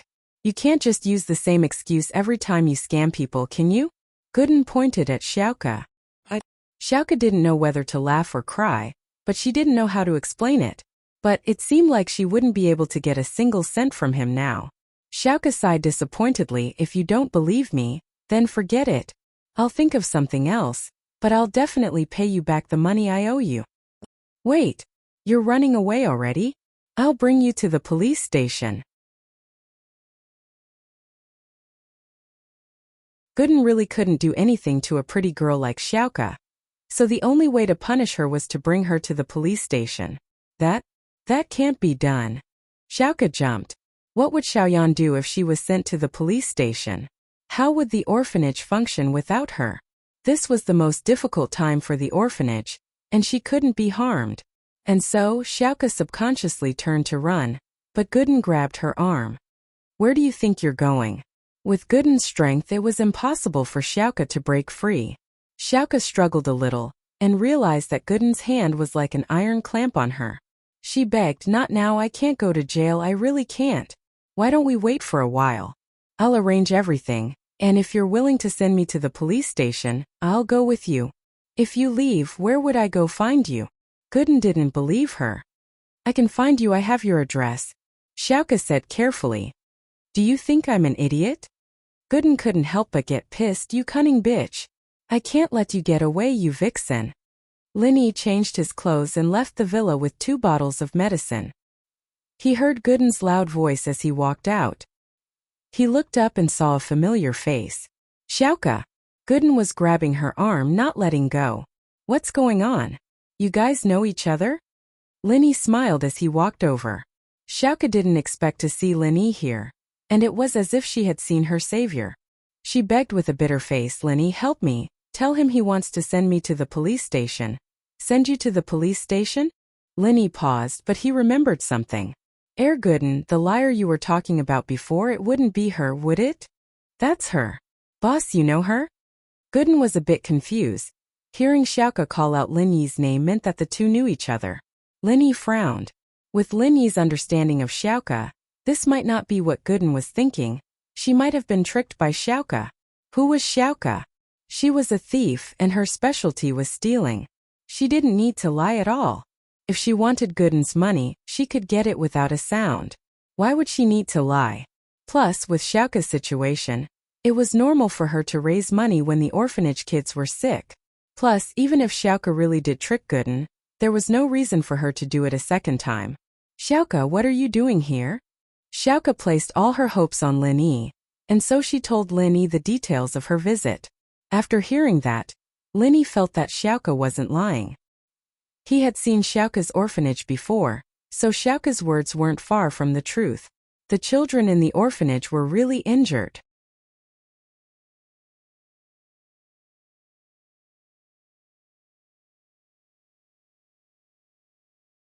Chapter 1196. Brothers talk with that thought, Linny said. You said that the child in the orphanage seems to have tetanus? In that case, I'll accompany you to take a look and treat her. Xiaoka paused, not expecting Linny to know how to treat illnesses. Are you a doctor? Didn't I treat you last time? Linny smiled. Last time? Didn't you use your qi to treat me? Xiaoka paused. Isn't that different? I'm a doctor too, Linny smiled. Actually, Linny could just give Xiaoka some money and let her take Xiaoyan to the hospital herself. Tetanus wasn't a problem in the medical field. But Linny wanted to see if Xiaoka was lying or not. Although Linny trusted Xiaoka, she was still a thief, and Linny wasn't that close to her. Linny couldn't guarantee that what Xiaoka said was true. He did this to help Gooden verify if Xiaoka was a liar or not. Of course, if what Xiaoka said was true, then Linny wouldn't mind helping her. He didn't know if he was touched by Xiaoka's persistence, or if Linny had assimilated with the people around him as time went on.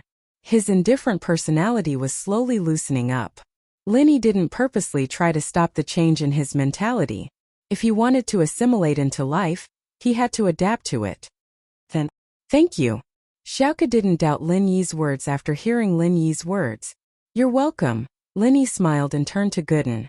Let's go take a look? Okay. Gooden naturally wanted to see if Xiaoka was a liar or not. If she really was, then it wouldn't be too late to teach her a lesson, but if she wasn't, then he'd really wronged her. That way he'd feel better. At least his kindness had been repaid. Shield bro, I want to go too. Yushu wanted to see what the orphanage looked like after listening to Xiaoka. Then let's go together. Linny didn't stop them. Mengyao and Yushu weren't big spenders, but they didn't have much of a concept of money. It would be very educational for them to see the orphanage. Gooden and I will drive Shu's beetle. Xiaoka, you ride with Yao Yao and Shu? Linny and Gooden hadn't seen each other in a long time, and naturally, they had some things to talk about. He didn't want others to hear them. Okay. Mengyao nodded and went to drive the Audi S5 with Yushu and Xiaoka.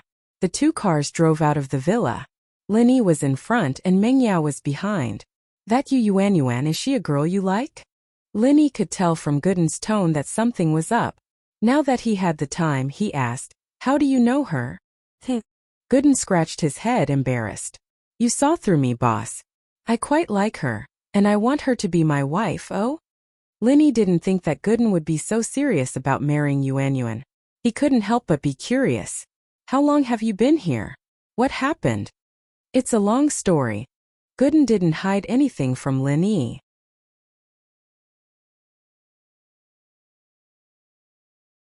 He told the story from how he got scammed by Xiaoka at the train station to how he was hungry and went to Yuan Yuan's burger shop. She told him about the trouble, and so he went to fight Fighter Lee. Ahem. Linny coughed after hearing Gooden's story. This was too legendary, wasn't it?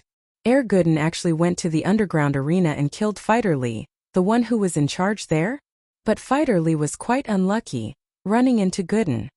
That arena didn't cause trouble for you? Linny asked, surprised. No, I sent someone to send some money. Gooden shook his head. Linny nodded. He didn't think there was anything wrong with that. He was afraid of being beaten up. As expected, evil people needed to be beaten up by evil people. Then Mrs. You got bitten by a lion at Go Huli's house, and you came for revenge? Linny asked. Yeah, I didn't think I'd meet you, boss. Gooden said excitedly. Then what does Yuan Yuan want? Does she like you? Linny knew that this was the first time Gooden had feelings for a girl. He didn't want him to get hurt, so Yuan Yuan's attitude was very important. I think she likes me. Gooden thought about it and nodded. Plus, Yuan Yuan's parents treat me quite well. Yuan Yuan's father even wanted me to stay here and help him manage the hardware store. But can you leave Star West Village? Will you be able to leave that Spirit Spring? You'll have to go back eventually. Linny frowned and reminded. Can Yuan Yuan go back with you? I don't know. Gooden was shocked after hearing Lin Yi's words. He didn't think that much before, but after Lin Yi said that, he remembered that his body was special. He couldn't leave the fountain, otherwise there'd be big problems. Yuan Yuan liked him, he was pretty sure. But asking a girl to go so far away, to give up the prosperity of a big city and go to a small village, it was too much for her. After seeing the prosperity of a big city, even Gooden didn't want to leave, let alone Yuan Yuan. And so, Gooden was in a dilemma. I'll find a chance to talk to her.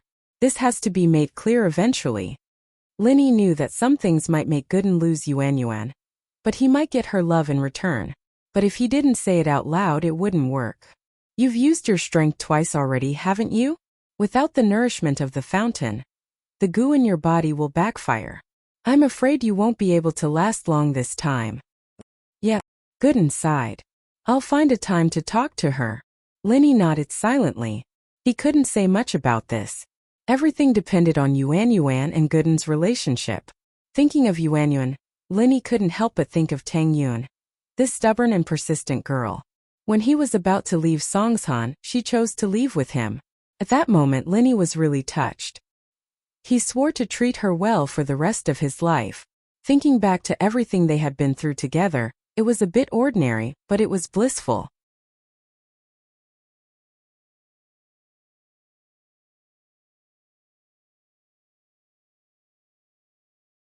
Chapter 1197.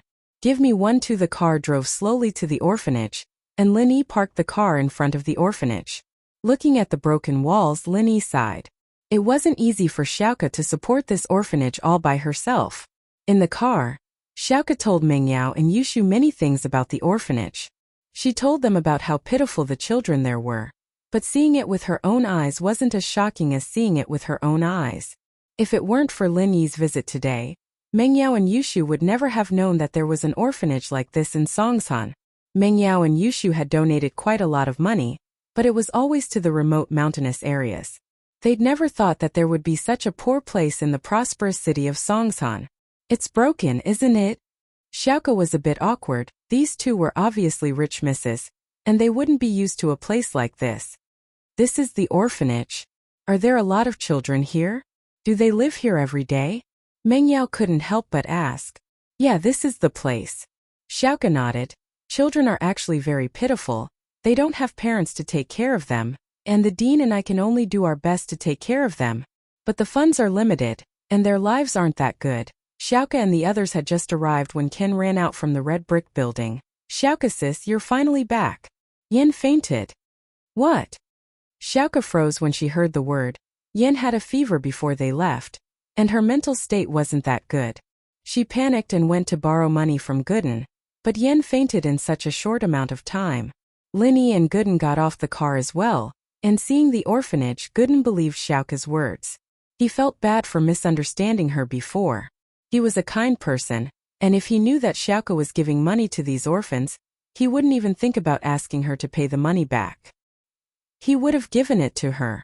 Lin Yi also heard Xiao Ken's words at this moment and said to Xiao Ken, "Take me there." Xiao Ken knew Lin Yi, so he didn't hesitate at this moment. He nodded and led Lin Yi into the orphans' dormitory. The dormitory was a factory-like long cylindrical room with dozens of beds. Although the room was dilapidated and the beds were rusty, the bedding was neatly folded. On one of the beds, Lin Yi saw Xiao Yan. The little girl was only about 10 years old. It must have been hard for her to cook at such a young age. However, this was the situation of the orphanage. There was no spare money to hire workers. Most of the daily chores were done by Xiao Ken and the children. After all, Xiaoke needed to earn money, and the dean's health wasn't good. The girl's face was a little green, and her forehead was a little hot.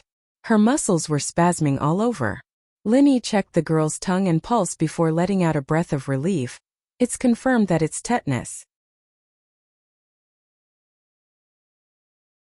I'll take care of the wound first, and then I'll write a prescription. Yao Yao, can you and Shu go to the pharmacy and buy the medicine? Okay. Mengyao nodded without hesitation. The scene in the orphanage really touched her. She didn't believe it before, but now that she was here and saw Xiao Yan on the sickbed, she knew how hard it was for the children here. If she could help them, she wouldn't hesitate. Mengyao had even made up her mind to donate all her pocket money to this orphanage in the future. She wanted to help these children as much as she could. Lin Yi quickly took care of Xiao Yan's wound and applied Miracle Dr. Guan's medicine. He left the rest for Xiaoke. Alright, there's no problem. Leave this half a bottle of medicine here. If you have any wounds in the future, apply it as soon as possible.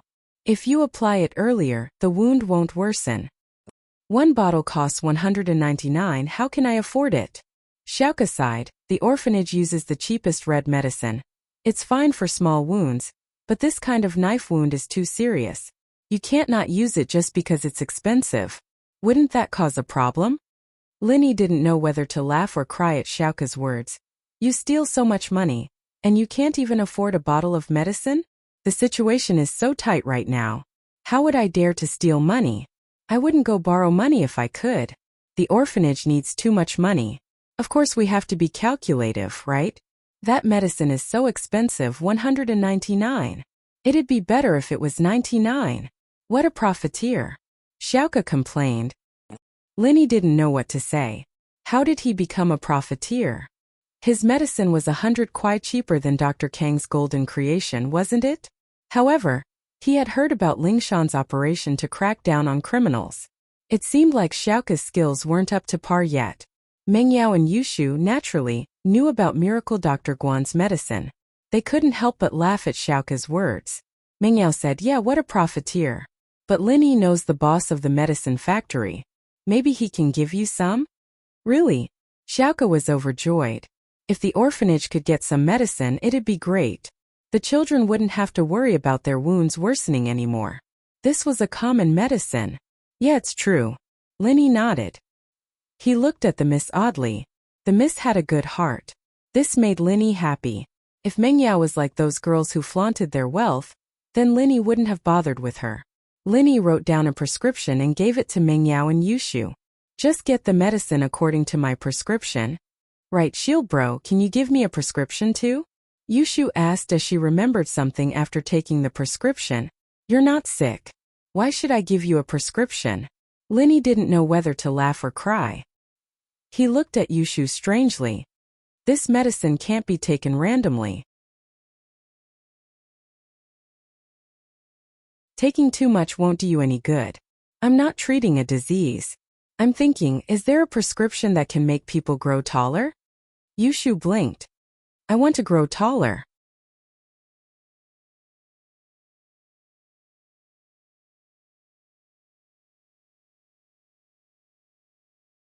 Chapter 1198. A big deal. Xiao Xiao is a small wife and so am I. But she's a little taller than me, I can't accept it. Yushu said. And both Yun Yun sis and Yao Yao sis are taller than me. We'll talk about it later. Linny was a little embarrassed by Yushu's request. Go get the medicine first. Meng Yao had wanted to ask if there were any breast enlargement recipes. But she couldn't bring herself to do so. She couldn't bring herself to ask about it no matter how much she thought about it. Still, she could ask Yushu to be thick-skinned and ask her later. The girl could say anything. And it's decided. With that thought, Meng Yao grabbed Yushu's hand and went to get the medicine, thinking about how she should tell her about it. That's it? Thank you so much. Xiaoka saw that Linny was a doctor, and was very excited. She grabbed Linny's hand and swung it back and forth. I'll go find you if the kids in the orphanage get sick again, okay? Linny was speechless. It's just an emergency. Go to the hospital if there's anything. Come find me if the hospital can't solve it. Linny didn't want to set a precedent. If he came to the orphanage to treat every single child with a fever or a cold, he wouldn't be able to do anything else. I see. Xiaoka was a little disappointed, but she knew that she and Linny were just acquaintances. She couldn't force Linny, but Linny promised her that she could go find him if the hospital couldn't cure the illness. This made Xiaoka very happy. Sometimes a lot of newborns were abandoned by their parents because of congenital diseases, and many of these diseases couldn't be cured. Even if they were cured, it would cost a lot of money, and there was no guarantee that they could be cured. The orphanage adopted a lot of babies like this, and this was why Xiaoka didn't have any money left after all these years of stealing. Other than the orphanage's expenses, some of the money was used to treat the babies. She knew that she was throwing money at it, but even if there was a sliver of hope, she didn't want to give up on the baby. They were pitiful and innocent. Xiaoka thought that no matter how tiring it was, she had to spend money to treat them. On the other hand, Lin Yi's words brought hope to Xiaoka. Thinking about this, Xiaoka wasn't disappointed anymore. Instead, she said happily, then it's a deal? Sure. Lin Yi nodded and changed the topic. If you don't steal money now, how will the orphanage survive? Let's just hold on for one day at a time. Xiaoka shrugged. I put up a mission on the thief's door, and as long as someone sees it, they'll be able to eat for a year. Steal sect? Big deal? Lin Yi frowned. Lin Yi had heard a little about the steal sect, so he said, you want to do big business with your mediocre skills? Don't lose your life over this. I'll be careful. Xiaoka humphed. How am I mediocre? My qinggong is one of the best in the thief's door. Our flying sparrow sect is very famous in the thief's door. Linny nodded and didn't say anything else. He could help her now, but he couldn't help her forever. She had to carry the burden herself in the future. Gooden understood the truth naturally. He knew that Xiaoke wasn't trying to scam his money. He felt a little embarrassed and touched his hair. Xiaoke, I was wrong about you, you're not a scammer. Haha. Xiaoke didn't care about what happened anymore after seeing how generous Gooden was. Don't worry, when I get rich I'll pay you back. It's okay. I'll donate the money to the orphanage. Plus, you're my boss's friend. Gooden didn't have the face to ask for more money. Mengyao and Yushu left the orphanage and Mengyao got in the car. She looked back at the ruined orphanage, a little emotional. Shoo, the kids here are really pitiful. But at least they have a big sister who cares about them. Xiaoke, it really isn't easy. Yeah, yao sis. I've decided that I'll organize a fundraiser when I get back to school. Get the students to donate some money to the orphanage. Those who don't have any money can donate, use textbooks or something. Yushu said with a sigh. Oh. Mengyao, on the other hand, was taken aback. She didn't think that Yushu would say something unexpected at a critical moment, even though she looked like a lunatic. Mengyao only wanted to donate some of her pocket money to the orphanage, but she never thought about organizing a donation event. How could an individual's strength compare to the strength of a group? She really didn't expect Shu to have a plan already. That's a good idea, I'll discuss it with my dad when we get back and let him talk to the principal about it. Mengyao nodded in agreement. That's great, I heard that idiot Xie Yufeng is pretty rich. Xiao Xiao cheated him out of a few 100,000. Let's get him to donate more too. Yushu's first target was Xie Yufeng. Mengyao couldn't help but smile. Yushu was back to her playful self. Right, you said you wanted a prescription for getting taller? Mengyao pretended to ask casually as she drove. Yeah, Yao, look at me. I'm so perfect from head to toe, just a little bit more and I'll become a perfect shoe. Yushu said regretfully. Perfect shoe? I think you're more like a cow shoe. Mengyao purposely brought the topic to Yushu's chest. Oh, what's wrong, are you jealous of me? Yushu asked. So what if I am? Mengyao rolled her eyes. This was the first time she admitted that she was jealous. Yes, she acted like she didn't care before, but who wouldn't be jealous? Hey, I know Yao. Do you want me to ask Shield Bro if there's a prescription for breast enlargement? You're too shy to ask, so you want me to go? Yushu looked at Mengyao's face and guessed what she was thinking. I didn't. Mengyao's face reddened as Yushu exposed her. Then I won't ask? Years of sisterhood made Yushu confident. Then I'll just ask casually. I don't have anything to do anyways, I might as well. Mengyao acted like she didn't care. Okay. I promise I'll complete the mission. Yushu giggled. When I get taller and your chest gets bigger, we'll be invincible. We'll be able to beat Tang Yun Sis and Xiao Xiao.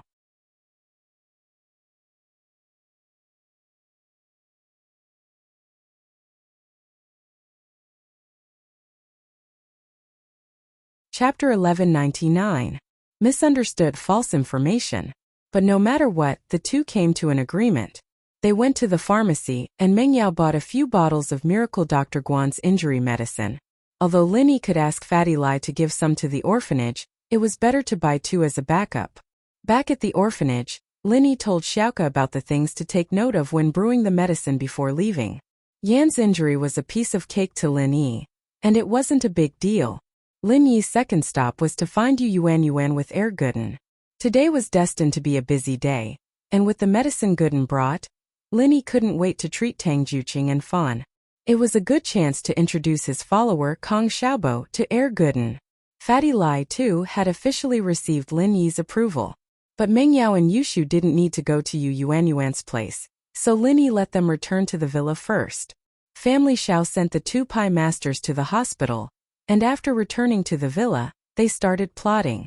Brother, the 2 masters from House Pi are in the hospital, we have to keep this a secret. We can't let our partners know about this, or else they'll reevaluate our strength. Xiaoji said worriedly. Of course we have to keep it a secret, but big bro, you have to know that there's no such thing as an impenetrable wall in this world. We can't hide this forever, people will find out eventually. Xiaobin sighed. But the good thing is that we're not as strong as them. Although the two pie masters aren't a match for the hero, they're still a threat to the smaller houses. That's true. But I think we should use the time when the hero is looking for Linny to cause trouble for House Chu. Otherwise, when Linny recovers and finds out that two of our house pie masters are in the hospital, we won't be able to get what we want. Xiaoji said, I think we need to hurry. And that makes sense. How about this, sister-in-law, you go to the Chu family's villa to investigate and see what's going on over there. Did the hero injure Linny? Xiaobin nodded and instructed. Go. Go Huli was a little scared. She was afraid that she would meet the hero again. Yes, only you can go. You can use the excuse of looking at the lion to find out more about the situation. Xiaobin said, if we go, we're not familiar with the two girls of the Chu family, so we can't ask them some questions. All right. Go Huli thought about it and clenched her teeth. She was willing to take the risk to attack House Chu. Go Huli left the Xiao family and took a deep breath. She calmed herself down and drove the Ferrari back to the Chu family's villa. Mengyao and Yushu got home and saw the broken iron fence in front of the villa. They didn't know whether to laugh or cry. This guy was Linny's follower, so naturally they couldn't ask him to pay for it. They could only hire someone to fix it themselves. When they got home, the lion and General Weiwu were nowhere to be seen. Yushu was a little confused. She walked around the villa and saw the lion sleeping in the warehouse. Fuck. You stupid lion, your master isn't home and you're lazing around here? Do you want to die? Yushu was very pissed off. What was wrong with this lion? How long had it been since she left? How long had it been since she left? Woof woof. General Weiwu barked helplessly. Shu, forget it. This is the lion's first day of training, and you've been torturing it for the whole morning. It doesn't have General Weiwu's stamina. It's going to rest now that it's tired. Mengyao walked over and roughly understood what General Weiwu was trying to say. General Weiwu was a golden class dog, but the lion wasn't. Linny didn't have any intentions of modifying it at the moment, evidently not trusting the lion's loyalty. It was impossible for a lion without any strength to be like General Weiwu. Yushu thought about it and realized that it was the case. She didn't care anymore. All right, go to sleep then. We'll continue training tomorrow. The two were discussing the lion when Go Huli's voice came from the door. Is anyone home? Why's that old woman here again? Yushu rolled her eyes when she heard Go Huli's voice. She walked to the front of the villa unhappily. After Go Huli arrived at House Chu's villa, she first observed the situation outside. She realized that the iron fence on the villa's door was broken, just like her house Xiao's villa. Go Huli was instantly delighted. It seemed that the hero had found this place and had a conflict with House Chu's people. If there wasn't a conflict, House Chu would have let him in peacefully, and they wouldn't have broken the iron fence. It seemed like the conflict had been going on for a while, but there weren't any sounds of fighting. It should be over already. Go Huli mustered up her courage and called out. Yushu walked to the front yard and frowned when she saw Go Huli standing at the door. What are you doing here again? Why is there no end to this old hag? Do you want to show me how to pull your head off? Go Huli heard Yushu's sarcasm and wanted to yell at her. But she remembered that she was here on a mission and couldn't make things awkward with Yushu. Otherwise, she wouldn't be able to get any information out of Yushu. With that thought, Go Huli held back her anger and smiled embarrassedly. How can this person live after his head is pulled off? Oh, then why are you here if he can't live? Yushu was pissed when she saw a lazy lion, and now Go Huli was here. How could she be happy? Where's the lion? Go Huli asked after some hesitation. Dead. Yushu didn't like lions in the first place, so she answered casually when Go Huli asked. Dead. Go Huli clicked her tongue in satisfaction. You ungrateful lion slave, it's better if you're dead. But she didn't show it on her face. Oh, then where's Linny? He went to the hospital. What's the matter? Mengyao walked over and said impatiently. She had a bad impression of Go Huli and didn't want her to waste time at the door. Mengyao still needed Faubert to come back and fix the door.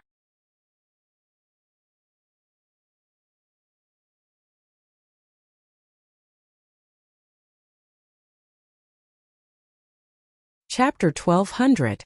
Come to the door again. Mingyao looked at Huli's back, confused. She didn't know why Huli came here all of a sudden. Huli didn't know that Mingyao was talking about going to the hospital to treat Yuan Yuan's mother. Huli thought that Lin Yi was in the hospital because of his own injuries. Huli quickly drove back to the Xiao family and excitedly reported, "Good news, good news." "Huli, what's wrong? What's the good news?" Xiao Ji looked at Huli's face and guessed what was going on. Master has already caused a ruckus in House Chu. Lion was killed and Lin Yi is in the hospital. Chu Lil Girl and Chen Lil Girl look like they just ate gunpowder. Go, Huli said happily.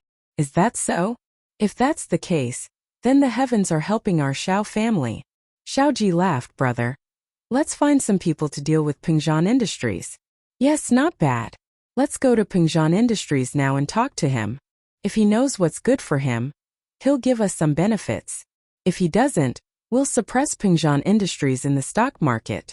We have a lot of alliances now anyway, and we won't need to invest any money. I'm sure a lot of people will want to split Pingzhan Industries with us. Xiaobin thought about it and said, in fact, ever since the masters from House Pai entered the Xiao family, more and more smaller families came to flatter them. Xiao Ji and Xiaobin's ego had started to inflate. They enjoyed the feeling of being on top of the world. Every time they thought about the humiliation they suffered in House Chu, they would grit their teeth, wanting to avenge themselves, but there was never a suitable opportunity. Now that the opportunity was here, naturally they wouldn't let it go. Xiao Ji and Xiaobin didn't linger and left for Pingzhan Industries. This matter couldn't be delayed, they had to be decisive. Pingzhan wasn't expecting Xiao Ji and Xiaobin to come visit at this time. He knew about the Xiao family's resurgence, and he was afraid that the Xiao family would come for revenge at first. But after a while, he was relieved to see that everything was fine. House Pai probably wouldn't make an enemy out of Lin Yi for no reason. It wouldn't benefit House Pai, so the Xiao family brothers didn't make a move. Mr. Xiao, may I know what brings you here? The enmity between Pingzhan and the Xiao family was irresolved. They were already enemies, and so Pingzhan wouldn't mince his words. Judging from the looks on Xiaobin and Xiao Ji's faces today, he knew that these two didn't have good intentions. Pingzhan, thanks to you, our Xiao family was almost finished. Xiao Ji said coldly as he sat down on the sofa in Pingzhan's office. Mr. Xiao, if it weren't for the greed of your Xiao family, things wouldn't have turned out this way. Pingzhan wasn't angered. He was a man of manners after all. He only smiled faintly at Xiao Ji's rudeness. But the heavens have blessed our Xiao family. Our Xiao family is not finished, we're even getting better.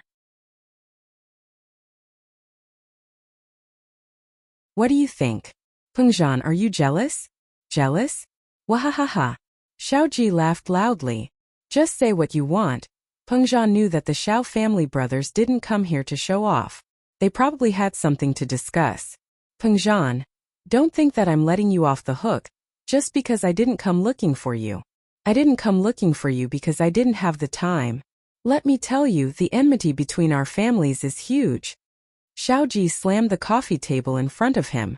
Pingzhan frowned. He didn't think that the Xiao family brothers would come looking for him again after so long, and from the looks of it, they were definitely here for trouble. But what kind of courage was it that made the Xiao family act this way? Could they be this arrogant with just two masters from House Pai supporting them? But why didn't they come looking for trouble when the masters from House Pai just arrived? Why did they wait so long? Mr. Xiao, you've probably forgotten the pain of the past? It's only been a short time, and you've already forgotten the lesson from last time? Pingzhan had thought things through after what happened last time. There were times when it was time to be tough and he'd just give it his all.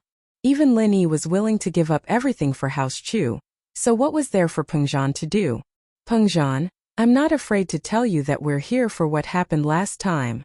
Xiao Ji smiled coldly. Pingzhan, don't say that I didn't give you a way out. You have two choices. One is to hand over a portion of your business to us, the Xiao family, and the other is to wait for us Xiao family and our partners to attack your stock market. Pingzhan frowned. There was no doubt that Xiao Ji was the same as last time. He was asking for too much. But Xiao Ji wouldn't do something as crazy as this unless he had something to rely on. He wouldn't just come here and say something stupid like this. His business wasn't something he could just give away just because he wanted it. And so Pengzhan only smiled faintly. Mr. Xiao, you seem very confident? Is it because of the two masters from House Pi? But don't forget that the masters from House Pi were beaten away by Lin Yi before. Lin Yi? Ha ha ha ha. So you're still counting on Lin Yi? Xiao Ji laughed mockingly at Pengzhan.